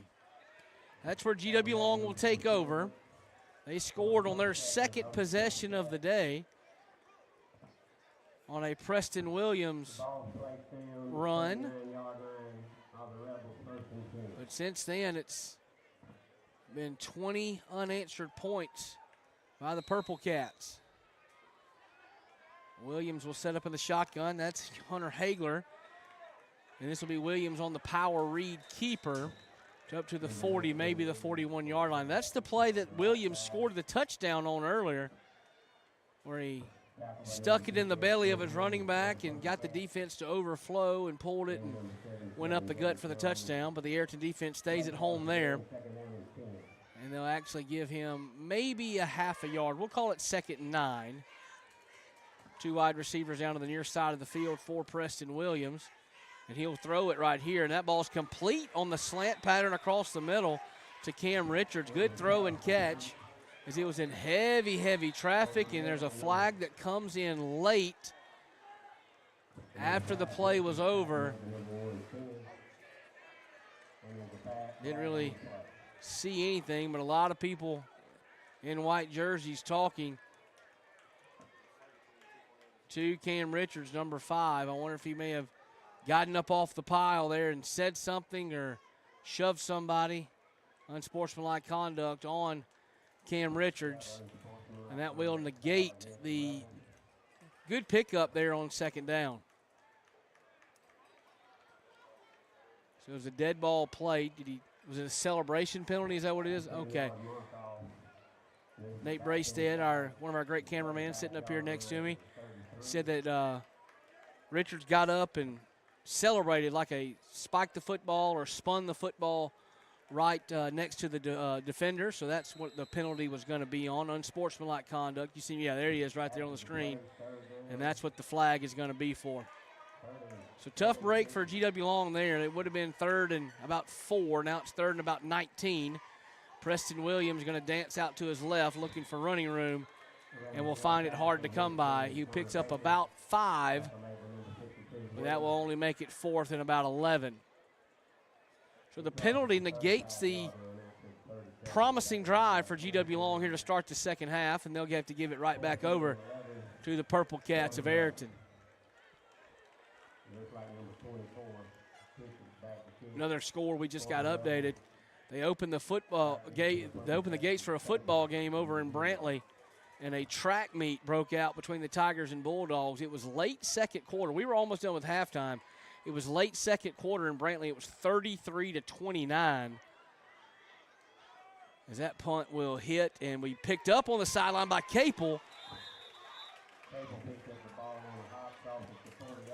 Hit about the 35, and Capel got it before it rolled out of bounds, and he will actually return it about 11 yards back to about the 46-yard line. That's where Ariton will set up shop. But going back over to the Brantley-Elba game, 33-29 was the last update we had from over there. Over 60 points combined in the first quarter or first half. If you remember, Elba already played a huge high-scoring game earlier this season against McKenzie, that 80-78 contest. They may be on their way to another high-scoring affair over at David Lowry Field. Ariton sets up with 3 receivers to the left and Gainey in the backfield. This will be Gainey taking it straight downhill, and he'll get across the 50 into Rebel territory to the 49-yard line. It's been that way all night long. They've lined up. To start the game, they had Sin and Gainey both in the backfield, both with hands up calling for the football. But lately they've gone with the 3 receiver set. They've moved Sin out to a slot receiver and just ran straight Wildcat with Wells Gainey and Tristan Sullivan taking snaps, alternating. This will be Sin, though, in the backfield as Sullivan's in the slot out to the left. The fullback in front of him is Trey Connell. Straight downhill, ISO play, twisting and turning is Addison Sin. He'll get across the 45 of the Rebels, and that'll pick up a Purple Cat first down. Slow, methodical, old-school football from both sides tonight, but it's been Ariton that's been able to move the chains more consistently than GW Long.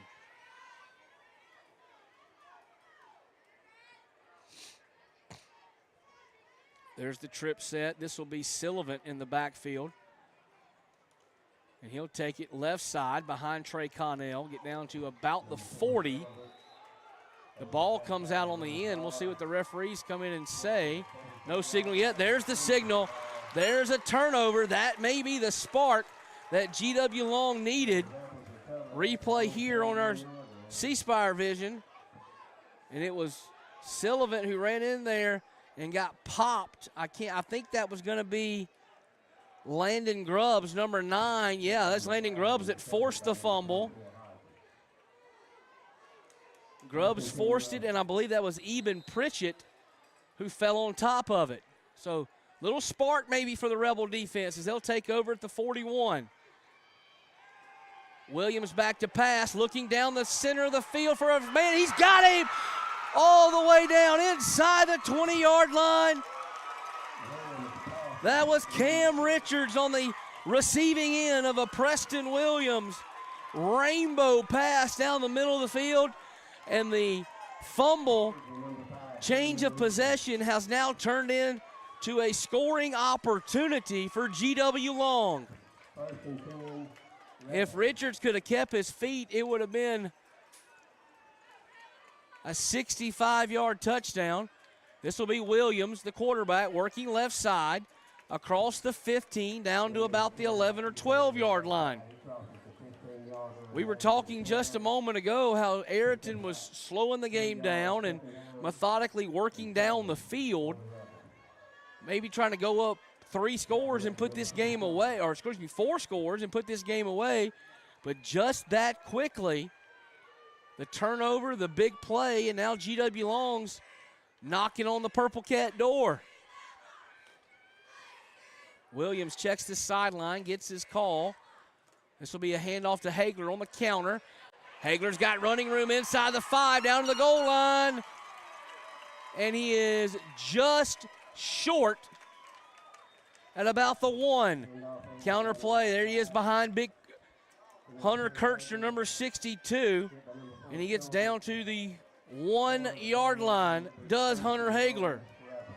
That's been their best run play all night long. Hawkins and Kirchner pulling on the counter play has been able to open up some holes for Hunter Hagler. There you see it, 1st and goal from the 1 for GW Long. Williams takes the snap, will work off the right side, and he is in. Touchdown, Rebels. Preston Williams from a yard out has made it now 26-12, awaiting the extra point. And just like that, GW Long finds themselves back in the ball game here in the Backyard Brawl. 2-point conversion attempt will be twin receivers out to the left. You can't see them on your screen. This will be Williams trying to run to the left. Now cuts it back to the middle. And there is a wad of purple shirts that meets him before he gets to the goal line. And the 2-point conversion attempt is no good. 7.5 minutes to go, third quarter. Got a little bit of a ball game again here in Ariton. It's Purple Cats 26, GW Long 12. We'll be right back on the C Spire Friday Night Blitz. We lift others up who are out there doing good work. That's part of our strength. All of us, together, helping create a better community. Save, borrow, and invest with expert guidance from Max Credit Union. Smart money made simple. It's football season, but it's also time. We're here to join a company that puts God and family first. And 401k, Blue Cross Blue Shield. Nobody sits on the bench at Wiley Sanders Strip Line. Come, we join the company today. Wiley Sanders Strip Line, Troy, Alabama. It's not about the awards we're getting for being the best. It's about the reward we feel for giving our best, for doing what's best for. Welcome back to Robert Zoomstein Stadium here in Ariton. The turnover and the quick touchdown has gotten GW Long back in the ball game. They trailed 26-12 on the onside kick attempt up the middle. That ball's rolling free. We'll see what the call is. It looked like it bounced off a Purple Cat player. Oh, now a flag comes in late. I don't know. He's signaling illegal touching. Did GW Long touch it just before it got to an Ariton defender? Awaiting the recall, but I saw the flag come in and the referee put his right hand over his heart. That's the signal for illegal touching. They're trying to hash it out.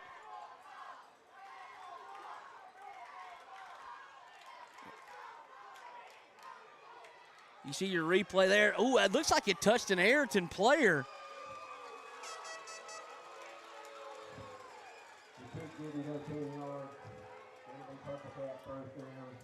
But the illegal touching is called. And it will be an Ariton first down. Here's your replay again. Check it out. I don't know. It's hard to call. Maybe the left arm of the defender of the GW Long defense. Here it is again. Look at McLeod. That's, I think, who's going to come in there. Does it get the left arm or the outstretched hand of the Ariton player so close to called? Of course, our officials on the field don't have any benefit of this replay. They will at the Super 7 this year in Birmingham. I did read that. that there will be review available at the Super 7. You see David Watts pleading his case with our head official, Sam Kitchens, but the decision has already been made. One more time, just can't see definitively what happened, and we're slowing it down and we're zooming in on it. We still can't see it up here, so there's no way those officials in real time, when they're standing 30 yards away or something like that, are able to see what's going on.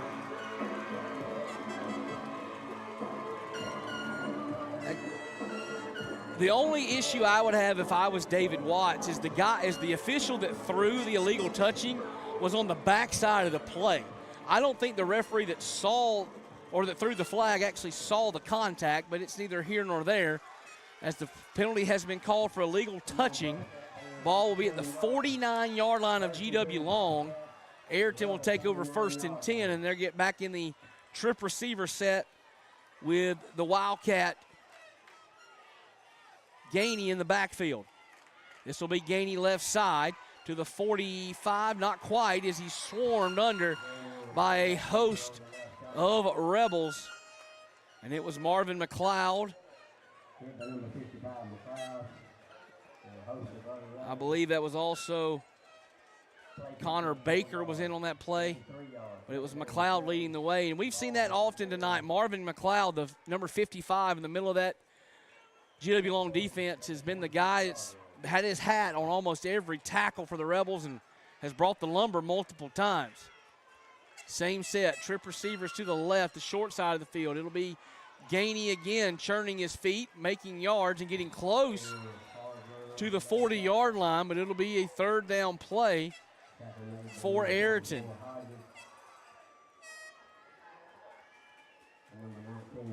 Landon Grubbs was the guy on the stop for GW Long. And now a huge, huge 3rd down with 6 minutes, 20 seconds and ticking in the 3rd quarter. If GW Long can get a stop here, you got to think all the momentum goes to the team dressed in white. Ariton just trying to keep the chains moving, keep the clock rolling, leading at 26-12. This will be Gainey, and Gainey, I don't know if he got there. Gainey needed just across the 40. It'll depend on if it's a left foot spot or a right foot spot. It will be short. 4th down. Ball not quite to the 40-yard line. They actually move it back a half a yard. It'll be 4th and a long 1. And the Purple Cat offense is currently staying on the field. Here we go, folks. Huge play early in the 2nd half. It has to be some type of Wells Gainey run, right? Trip receivers to the left. This will be Gainey. Gainey's met in the backfield. He's wrapped up and not going to get there. A huge defensive stand for the GW Long Rebels. Gainey got stuffed at the line of scrimmage, spun out to the left to try to make something happen, and could not get the 1st down yardage. It was Marvin McLeod who blew up the play and forced him to the outside into the waiting arms of Landon Grubbs and the rest of the Rebel defense, and all of a sudden, Big Mo is now wearing red and white. 1st and 10, Rebels at their own 41. Twin receivers to Preston Williams left. He's flanked by Hagler in the backfield. It'll be Williams. Gonna heave it downfield again. He's got his man. 20, 15, 10, and he's down at the 4-yard line. Cam Richards burnt the defense again, and the Rebels are rolling in the 3rd quarter.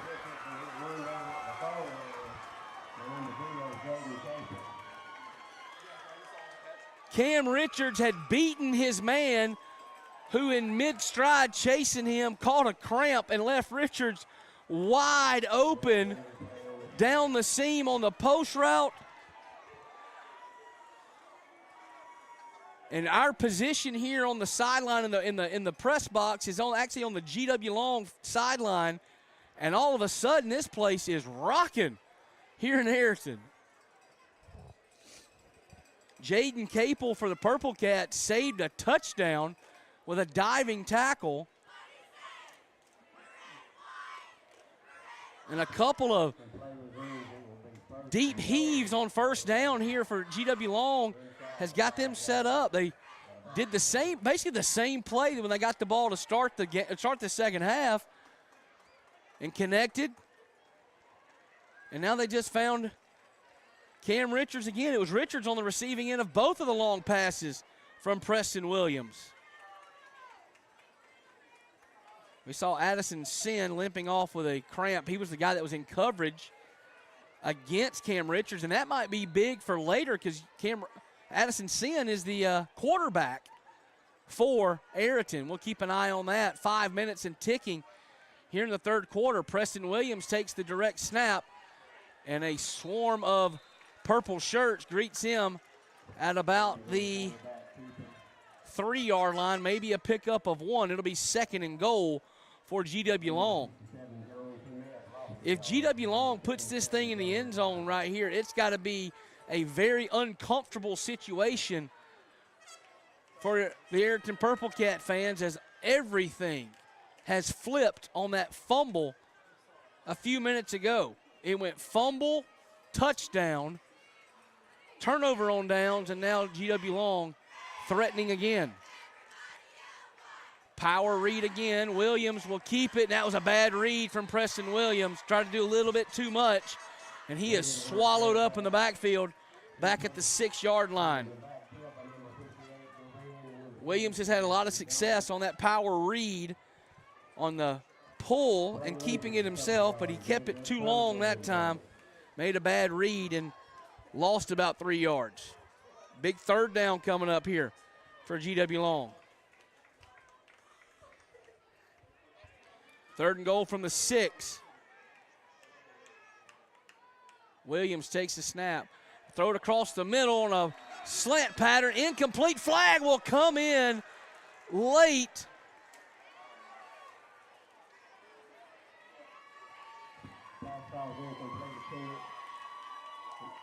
See your replay. Defender may have had the right hand on the shoulder pad as he reached through with the left hand to bat the ball away.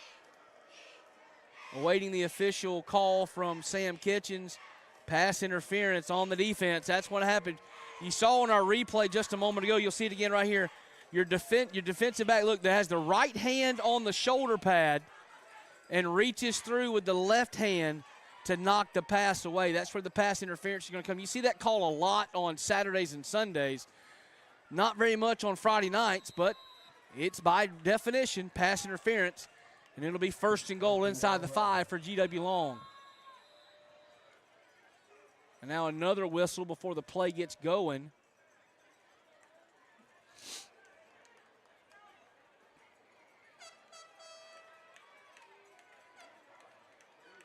They just flipped the down marker over to 3rd down.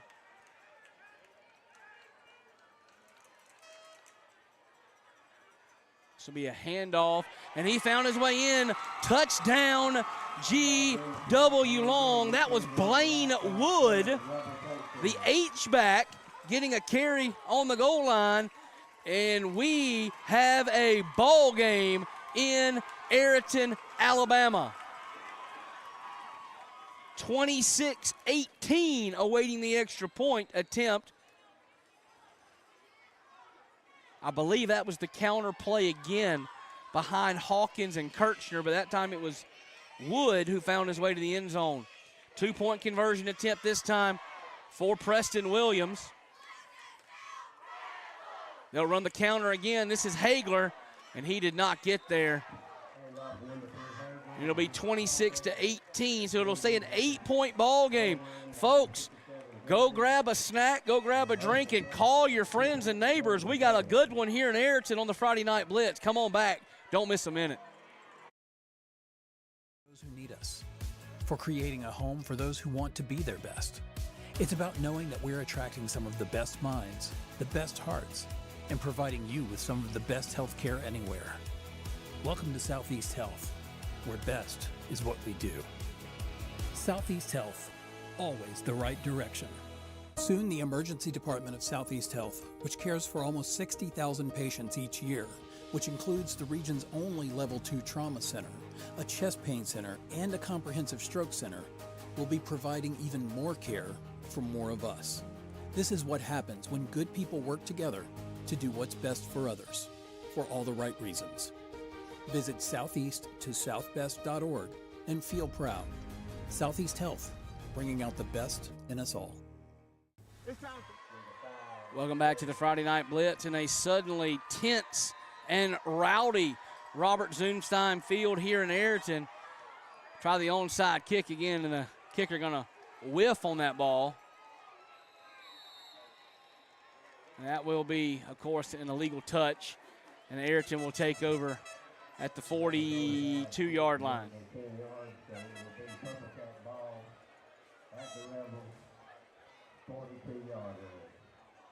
Not a full moon quite here tonight, but close enough. I guess we can say crazy things happen. It wasn't, 10 minutes ago on the clock, not the football clock, but the actual clock, that we were thinking Ariton was going to ice this game away. Then the fumble, the touchdown, the turnover on downs, the touchdown, and suddenly we got a ball game. 1st and 10, Purple Cats at the Ariton, the GW Long 42-yard line.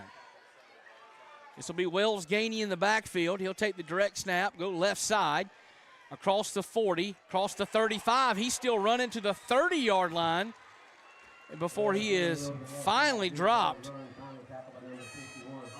Pickup of about 12 and a first down. He gets it to the 30-yard line. 1st and 10, Purple Cat. Tackle made by Micah Hawkins. You don't really see the nose guard 12 yards downfield making tackles very often. Good hustle for the GW Long defensive lineman. They'll bring Sin back into the backfield. But this will be a direct snap to Gainey. He's across the 30 down towards the 25. I think he's to the 26-yard line.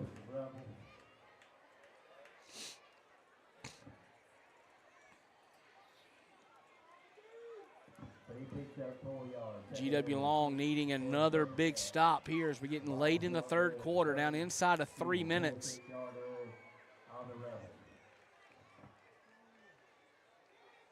Ariton just trying to keep the chains moving, keep the clock rolling, and find their way to the end zone again to get a comfortable lead. This will be another direct snap to Gainey. Makes one man miss, steps through another tackle on the left side, and he picks up another Purple Cat first down. Down to the inside the 20, down to about the 19-yard line. It's been Wells Gainey to the left, Wells Gainey to the right, and Wells Gainey up the middle for Ariton. And minus the last two possessions, it's worked out pretty well for the Purple Cats all night long. 1st and 10 at just over the 20. We'll call it officially the 19-yard line for Ariton. You'll see both those guys in the backfield put their hands up. This one will go to Gainey again, working left side. Breaks one tackle, and then he's wrapped up. His helmet comes off, and he is wrapped up and slammed to the turf by Marvin McLeod after a pickup of 3 or 4 yards.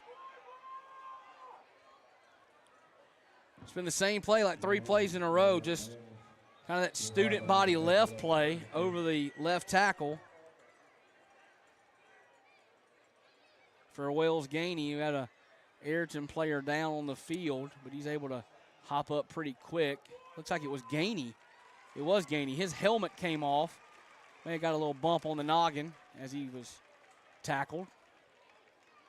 He's able to walk off under his own power.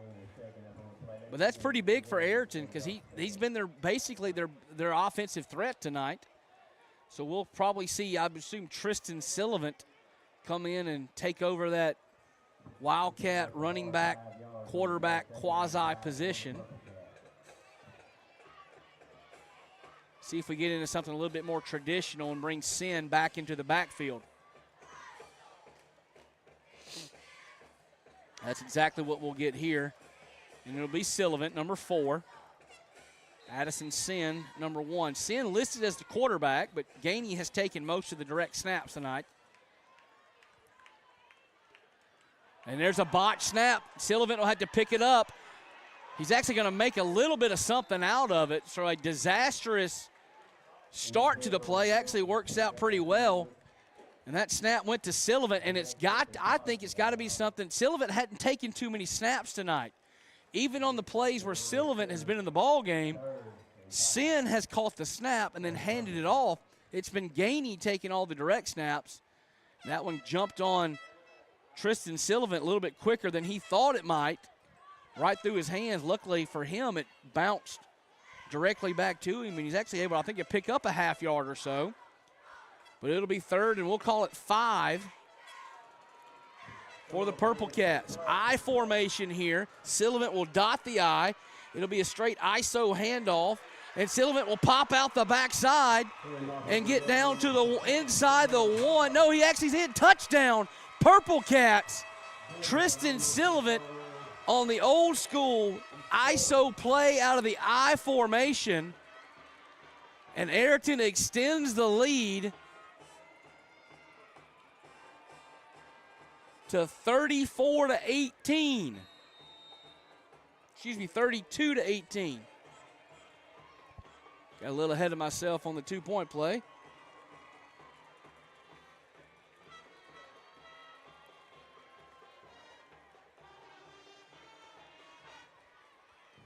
Big 2-point conversion play coming up, man.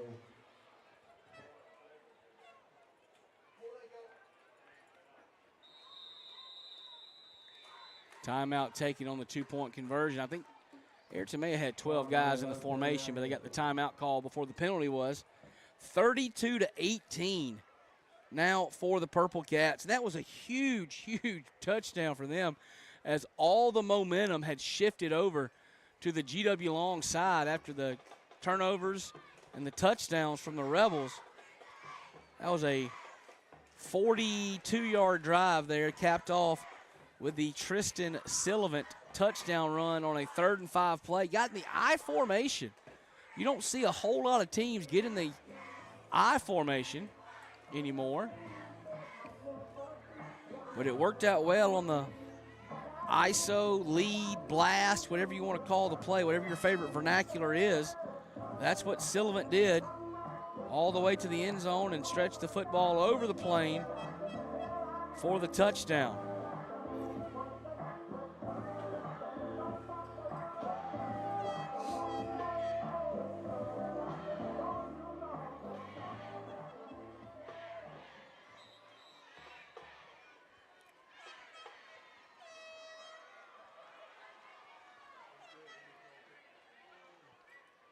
Two-point attempt coming next.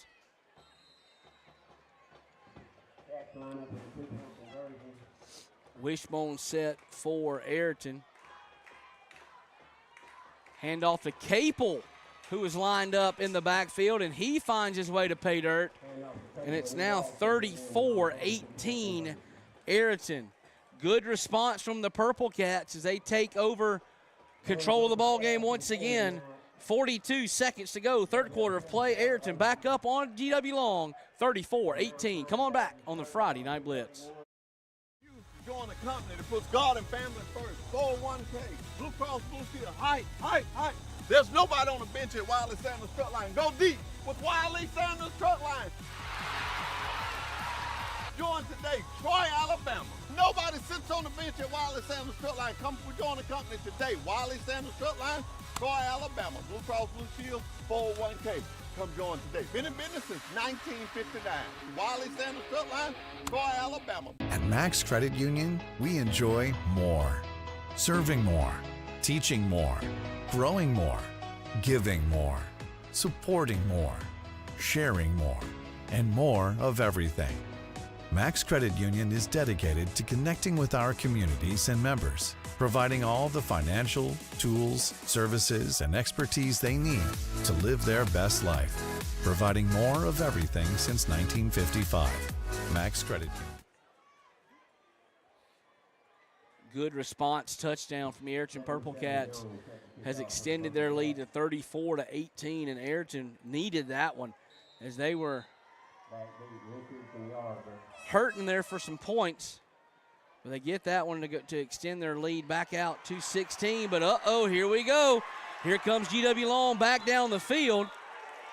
And the flag will come in late. 15 yards going to be tacked on to the end of the return by Blaine Wood, who picked up the squib kick, took it all the way back to the Ariton 42-yard line, and the flag came in late on the tackle out of bounds.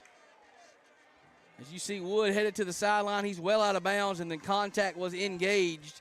So, yes, that is going to be 15 on the end of it. So it'll go from the 42 down to around the 27-yard line.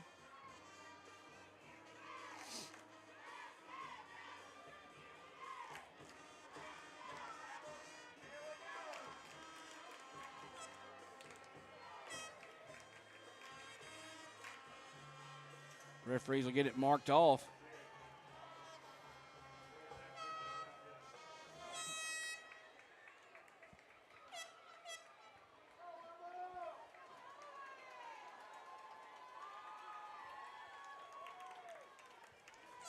They'll put the ball down at the 27. So that's where we'll take over 1st and 10 if you're GW Long. Must score territory here for the Rebels. You're not going to get much better scoring in opening position on a scoring drive opportunity than the 27-yard line of your opponent. Preston Williams has the football. He'll hand off to Hagler. That's the counter play they've been having so much success with. But that was chased down from behind. Beautifully done by the trailing defensive end for the Ariton Purple Cats. That's Tristan McGuire. Tristan McGuire playing some tight end for Ariton, also playing defensive end, outside linebacker for the Cats, and chased that counter play bound from behind. This will be Williams. He's had good success throwing the football, and he's got another one to the 15. It's his favorite target once again. It was Cam Richards who got it and got out of bounds, and with 3 seconds to go in the third quarter, down to the 15-yard line. That's a first down for the Rebels.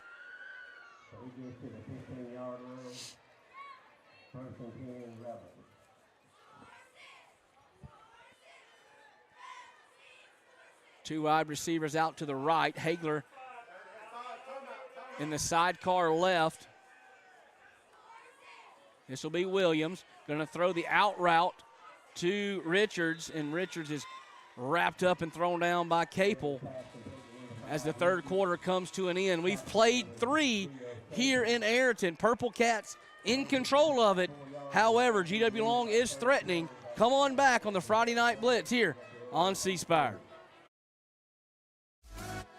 Just announced, double rebate on BF Goodrich tires, only from Jim Whaley Tires. BF Goodrich is offering a rebate of up to $60 on a set of 4-passenger or light truck tires, and Jim Whaley Tires will double it. That's a $120 rebate on BF Goodrich tires. Now is your chance to save big. When it's time for service, pull into a nearby Jim Whaley Tires in Dothan, Ozark, Enterprise, Troy, Eufaula, and Mariana, or shop online at JimWhaleyTires.com, where good service goes a long way. The mission of Pike County Schools is to provide excellence in education, producing graduates ready for college, careers, and lifelong success. Pike County Schools would like to wish the Goshen High School Eagles and the Pike County High School Bulldogs success on the field this Friday night. Whether you are a cheerleader, band member, player, or fan, we hope you enjoy the Friday night experience and take pride in your school. Pike County Schools, excellence in education. Searching for your next new or pre-owned vehicle? Choose Mitchell Automotive. One place to find, well, exactly what you need. Shop the largest selection of new and pre-owned vehicles in the Wiregrass. Search by price, payment, brand, or model. From over 700 vehicles available to drive home today. With more selection at your fingertips, you're sure to find your perfect match. So, are you ready to join the family? Your family of dealerships, Mitchell Automotive. More selection at your fingertips, Mitchell Automotive. Second and 7 for GW Long here to start the fourth quarter of play, trailing 34-18. Preston Williams in the shotgun. Going to look across the middle, throws it behind Cam Richards. Another flag will come in late. May have another pass interference or a defensive holding call. We'll check our replay system here. Well, I hate to say that's a bad call. There was no contact made on the backside of the play. And I don't want to jump on officials, but that's a bad call right there. There was no contact whatsoever. It looked like Richards slipped, fell down, and the referee threw the flag for pass interference. Bad break if you're a Purple Cat fan. Good break if you are dressed in red and black tonight. Inside the 10, this will be Preston Williams looking for running room on the right side. Gets maybe back to the line of scrimmage, and that is it.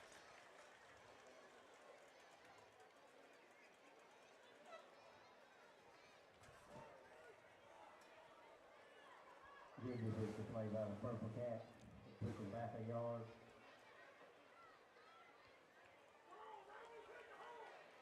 Brings up third down.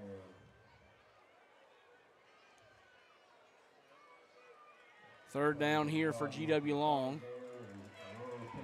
Hagler and Williams in the backfield. This will be a handoff to Hagler. They're trying to run the power sweep. Can Hagler get to the outside? Hagler does, but he's corralled up. Did he get the first down, though? Hagler got very close to that down marker for the first down, but he's going to come up a little bit short. You see the Ariton defenders kind of got caught up with each other as they didn't really know who to take, as Williams held on to that mesh point on the read a long time. Finally gave it to Hagler, who almost turned the corner but couldn't. It'll be fourth down and a long one for GW Long. They break the huddle with 6 on the play clock. They may need a timeout here before they get to the snap. 3 seconds, 2 seconds, 1 second, and the timeout does come in right as the clock was going to 0. Called by Mason Stevens, the offensive coordinator, and some other assistant coaches. So if you're GW Long here, you got to have this first down if you want to stay in the ball game, as we're inside of 11 minutes to go in the final quarter of play. You're already down 2 scores. A stop here on fourth down for Ariton would make them rest a lot easier. In that GW Long huddle, you see Mason Stevens. He's talking it over with his offense. I would assume it would be some type of Preston Williams run or something where you roll the pocket to give him some room to either run or pass. We saw him hurt Ariton a couple of times with his feet, but we've also seen GW Long have a lot of success running the counter behind Hawkins and Kirchner. So we'll see what they dial up in that GW Long huddle.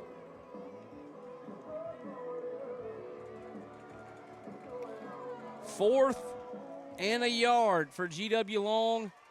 Ball resting at the Ariton 6. GW Long needs the 5 for a first down.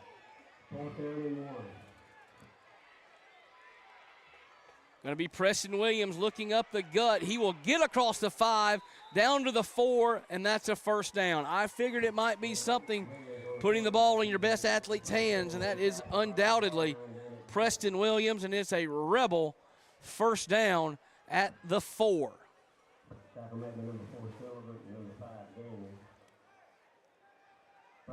One wide receiver each way this time for Williams. He'll take it, try to look for running room up the middle, and will maybe lose a yard. Or maybe back to the line of scrimmage on this first down play. It'll move to second down. Clock now just inside of 10 minutes. GW Long's got to get a score, a stop, and then another score. Remember, they're down 16, so they're going to need a 2-point conversion twice. This will be Williams. He's going to want to throw the football, fade to the back corner of the end zone. That ball was intercepted in the corner of the end zone by the Purple Cats.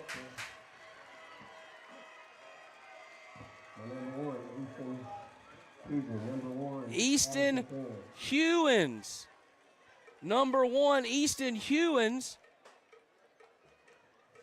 listed on the roster as a kicker, coming up and making the play on the defensive backfield. In the end zone, so the Purple Cats will have it 1st and 10 from their own 20-yard line.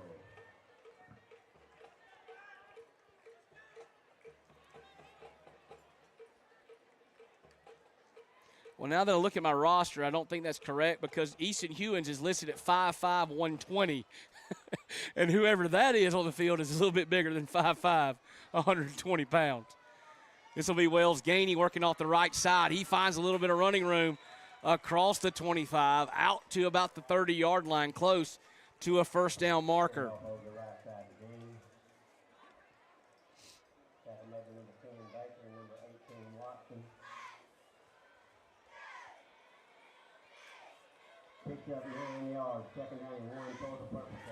All right, well, I apologize, folks. I had my rosters backwards. I was looking at the GW Long roster instead of the Ariton roster. That was the quarterback, Addison Sin, that made that play. Addison Sin with the interception. I'm so sorry to the Sin family. Had my rosters backwards.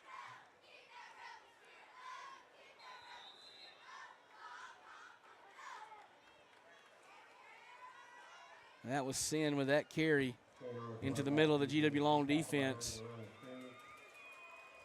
Bring up 3rd down.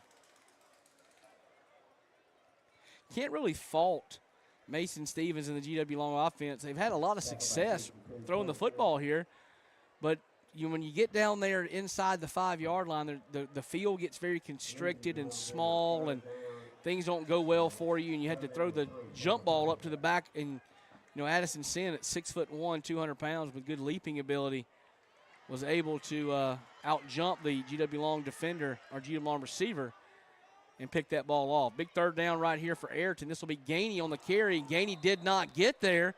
Did the ball come out? Did not. So it'll be 4th down for Ariton. So GW Long, you assume, will get the ball back on the punt from the Purple Cats.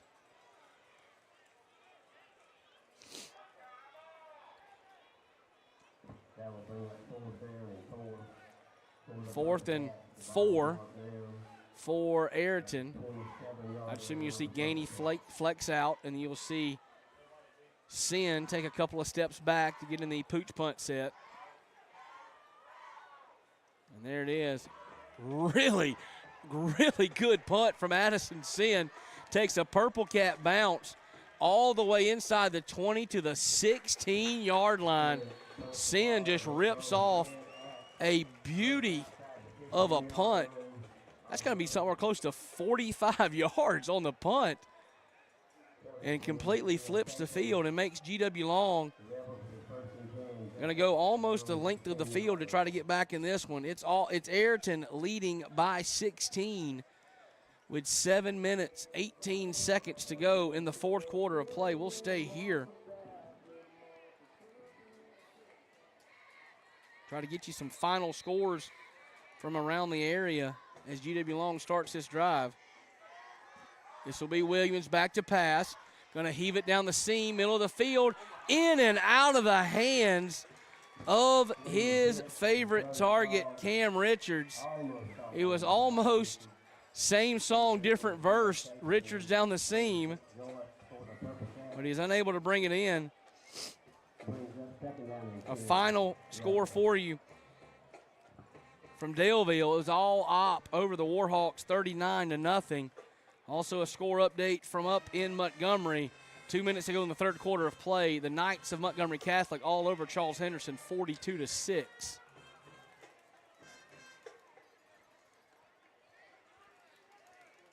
Trade the formation over to the left side for GW Long.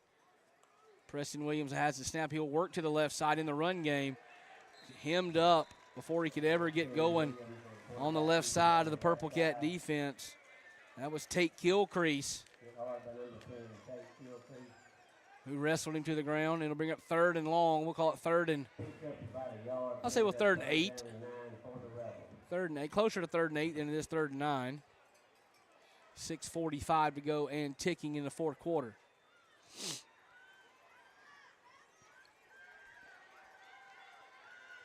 Twin receivers to Williams left.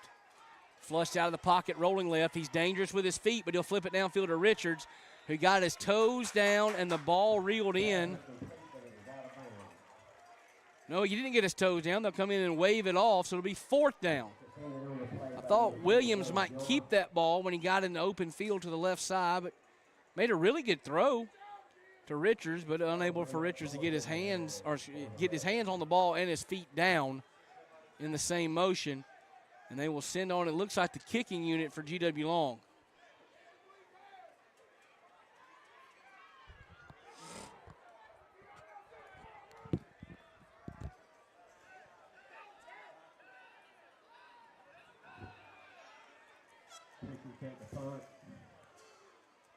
Rebel punt skied towards the right hash, and it will come to rest between the 49 and the 50 here on the near sideline. 6 minutes, 11 seconds to go. Ariton leads it and has the football. Can they hold on here on the Friday Night Blitz by C Spire?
Five-yard mark-off penalty on Ariton, so they actually moved the ball back to the Purple Cat 46-yard line.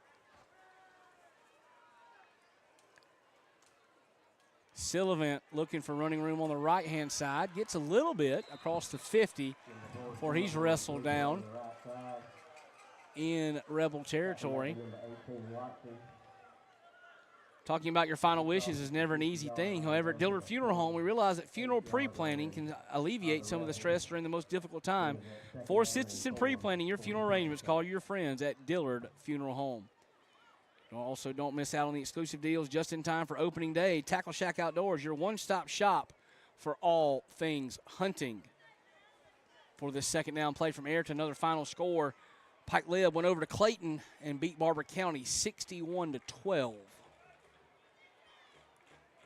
I formation handoff. I believe that was Gainey. He disappeared into a pile of shirts on the right-hand side. Going to bring up a third down play for the Purple Cats. Up 16, up 2 scores. You got to think Ariton's just business as usual, calm in the huddle. Let's take 25 seconds every time we snap it. And just keep the chains moving and the clock rolling. It's 5 minutes to go and ticking. A first down here would all but seal it for the Cats.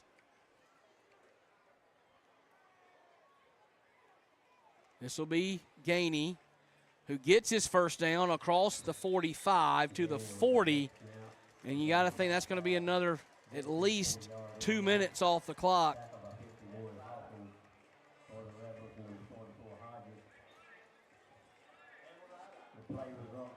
Ball will be put to play on the 40 with 4 minutes and 40 seconds to go. It'll be inside of 4.5 before they snap it.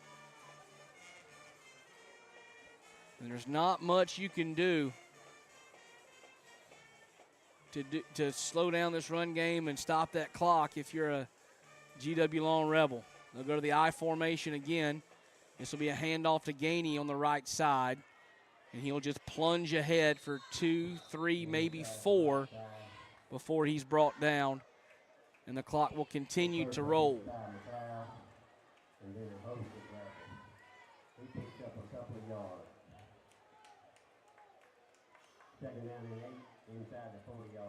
This game was in control for Ariton for most of the second quarter and into the third, but the 2 quick turnovers and the 2 quick touchdowns by GW Long put it in question.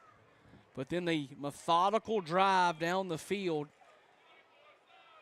to score the touchdown to extend the lead back to a 2-score game and allowed Ariton to relax and breathe and just play football as they opened it back up. Now 3 minutes, 34 seconds to go, and head coach of the Purple Cats, Stephen Kilcrease, wants a timeout to talk it over.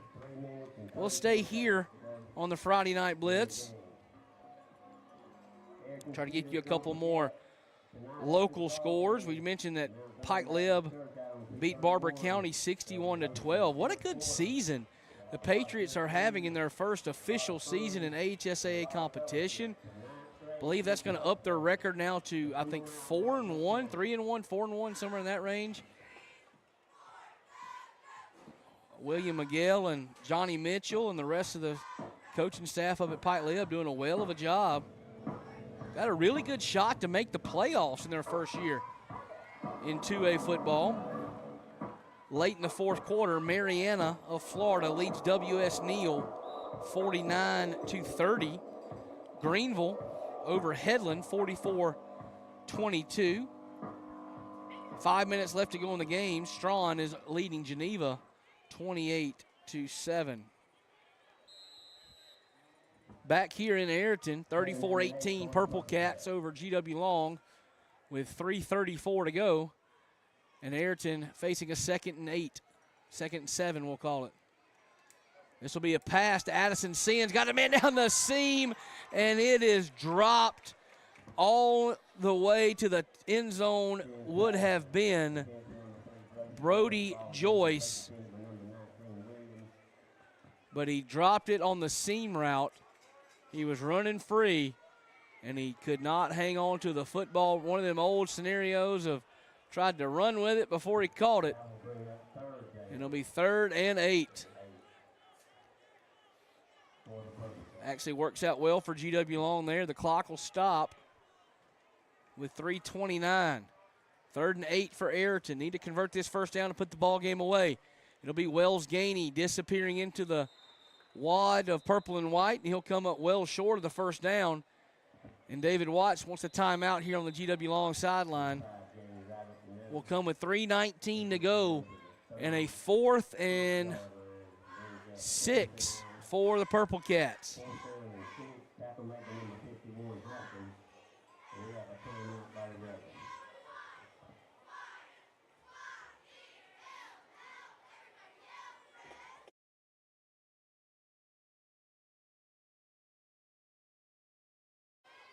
Mike Hensley up in Brundage.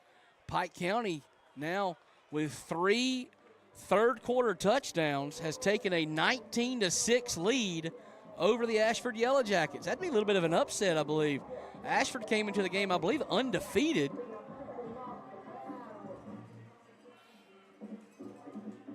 If there's 3 touchdowns in the 1 quarter for Pike County, I bet you Braylon Jackson had at least one of them.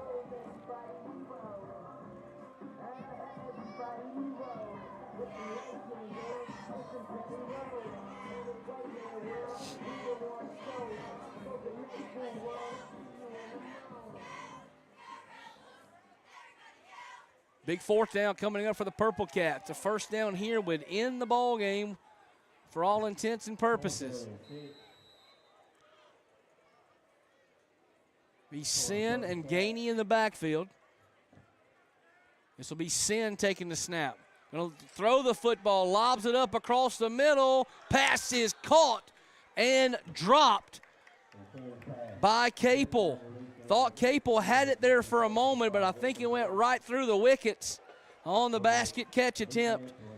And with 3:17 to go, GW Long has a shot. It's a very faint heartbeat in the Rebel attempt to win this ball game, but they do have a heartbeat.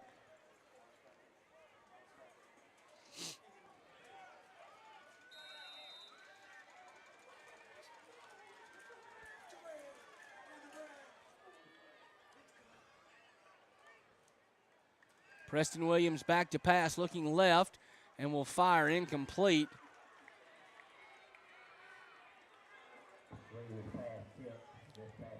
A little tipped at the line of scrimmage, I do believe. I think he was looking. I think that was number 8, Jeremiah Harrison. He was trying to get in contact with, and now you see GW Long having to do something they don't want to do, and that's getting a 2-by-2 spread set and chunk the football around the field, and we got a flag on the far sidelines. Looks like we're going to get an illegal procedure call against GW Long.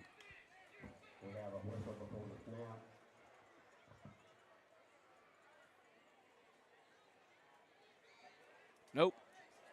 We're going to pick it up and wave it off.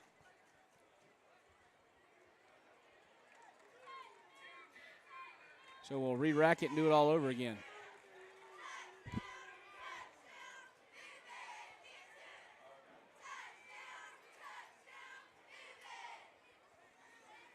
Three minutes, 11 seconds to go. GW Long is 64 yards away from the end zone. Williams going to look on the singled up receiver on the left side. Heaves it way down the field. That ball is intercepted on the far sideline.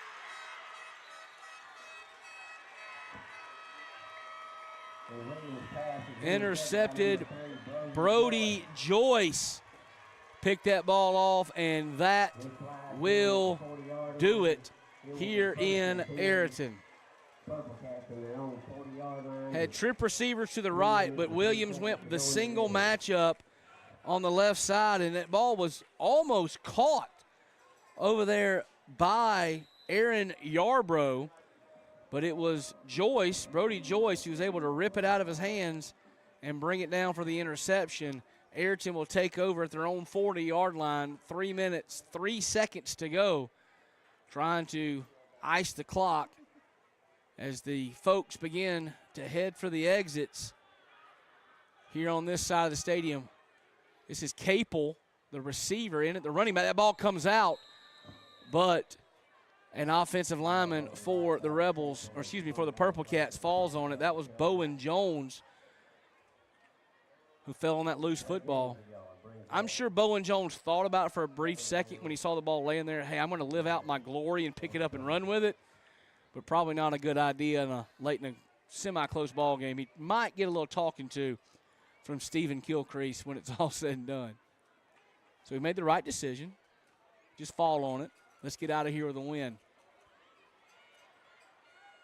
I formation for the Purple Cats, dotted by Will Gainey. Gainey's got running room left side. Got a flag up back here on the back end of the play as Gainey's to the 15, to the 10, to the 5. Touchdown, Ariton Purple Cats. But I believe it's going to come back. We may have a hold here on the left edge that allowed Gainey to get the advantage around the left end. We'll see the replay here. Yeah, you see it right there on the left side of your screen. That's going to come back for a hold. Looks like they got Gabe Jones.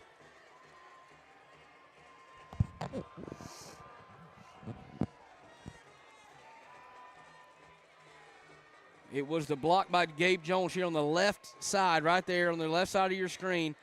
The hold right there is what sprung Wells Gainey for the touchdown. So it'll come back and take points off the board. That's the second time tonight I think we've had a touchdown come off the board for a penalty. A couple of weeks ago, I had the opportunity to call the Pike County-Geneva game. I think we had 4 touchdowns called back for penalties that night. 3 of them were Braylon Jackson touchdowns that got called back.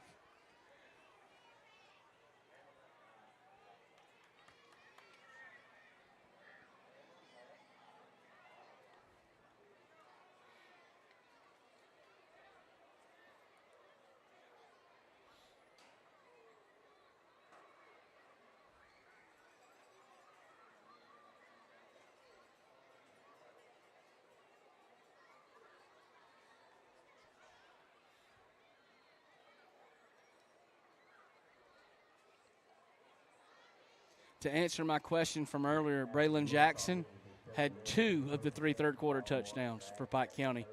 They now lead at 19-6 over the Ashford Yellow Jackets. 2 minutes and 9 seconds to go here in this one. The touchdown comes off the board for Ariton. They still lead at 34-18.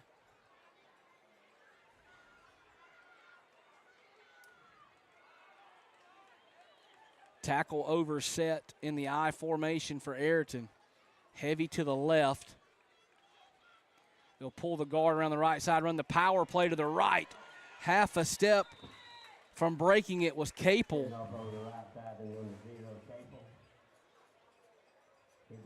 Really good play call that time by offensive coordinator for Ariton, Philip Quincy.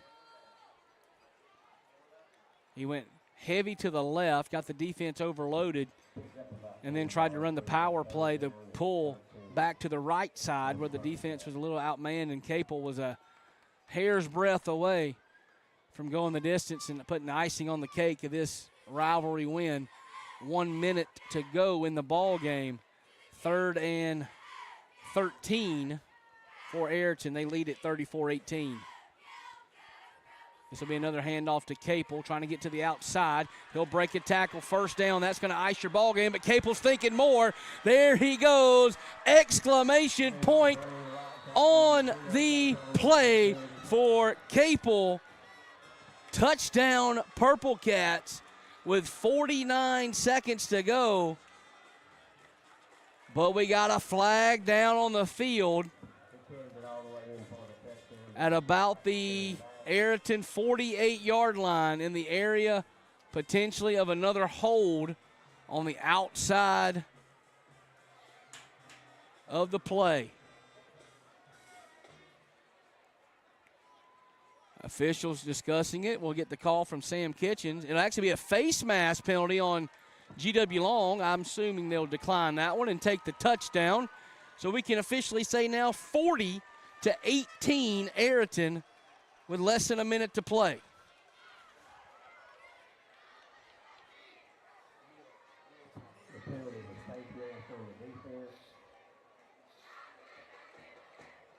So the score counts. A big touchdown run to Jaden Casey.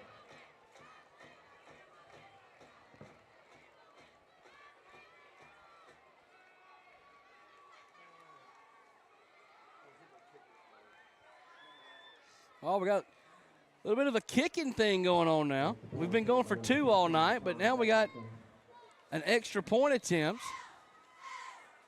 This is going to come from, looks like Connor Davidson. Kick is up, and it's right down Main Street for Connor Davidson. And it'll now 41-18 with 49 seconds to go here at Robert Zoomstein Stadium in Ariton.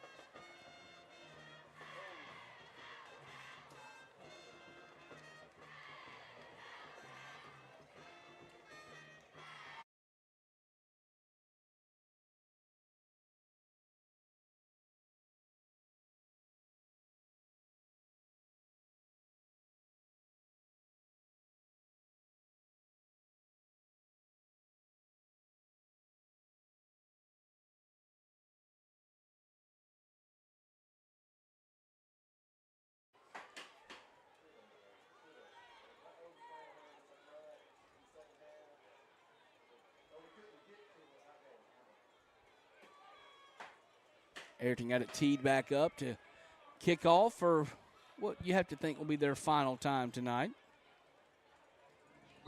49 seconds to go in this one. Probably another squib kick right down the center of the field. Takes a high bounce, but it'll be picked up by the Rebels back there and returned up to about the 26 or 27-yard line. And that's where GW Long will take over with 46 seconds to go. The Rebels will be first and 10 and their own 27-yard line.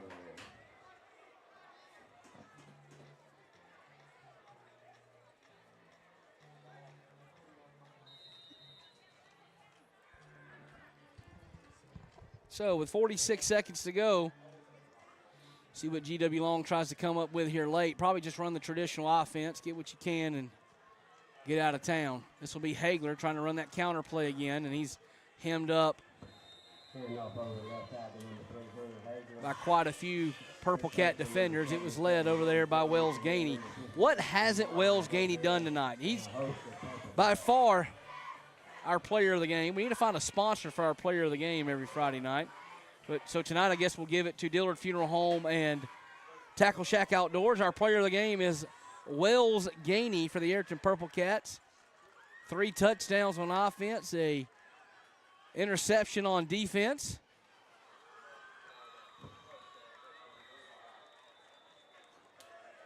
And it's 41-18 Ariton. 6 seconds to go as that Preston Williams pass was intended. Was intended for Eben Pritchett, is tied in, but it's incomplete, and it'll bring up 3rd down. 6 seconds to go. This will be a handoff to Hagler. Trying to find a little bit of room to run, and he won't do it. And that will end the ball game. And another installment of the backyard brawl is over. And the Robert F. Zunstein Stadium is the site of a 41-18 Ariton Purple Cat win over their rivals, GW Long. On behalf of all the camera guys here and the folks back at the studio in Troy, I am Ryan McCullough, thanking you for joining us here on the Friday Night Blitz. Before we go, we want to say one more thank you to Dillard Funeral Home and Tackle Shack Outdoors for making this all possible. And we hope that you will join us next week for some more great high school football action on the Friday Night Blitz. One more time, your final from Ariton, 41-18 Purple Cats. Good night, folks.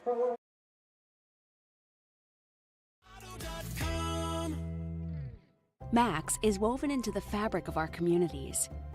We have history here, memories that stir warm feelings. We've always been Max, never changing the heart of who we are. We lift others up who are out there doing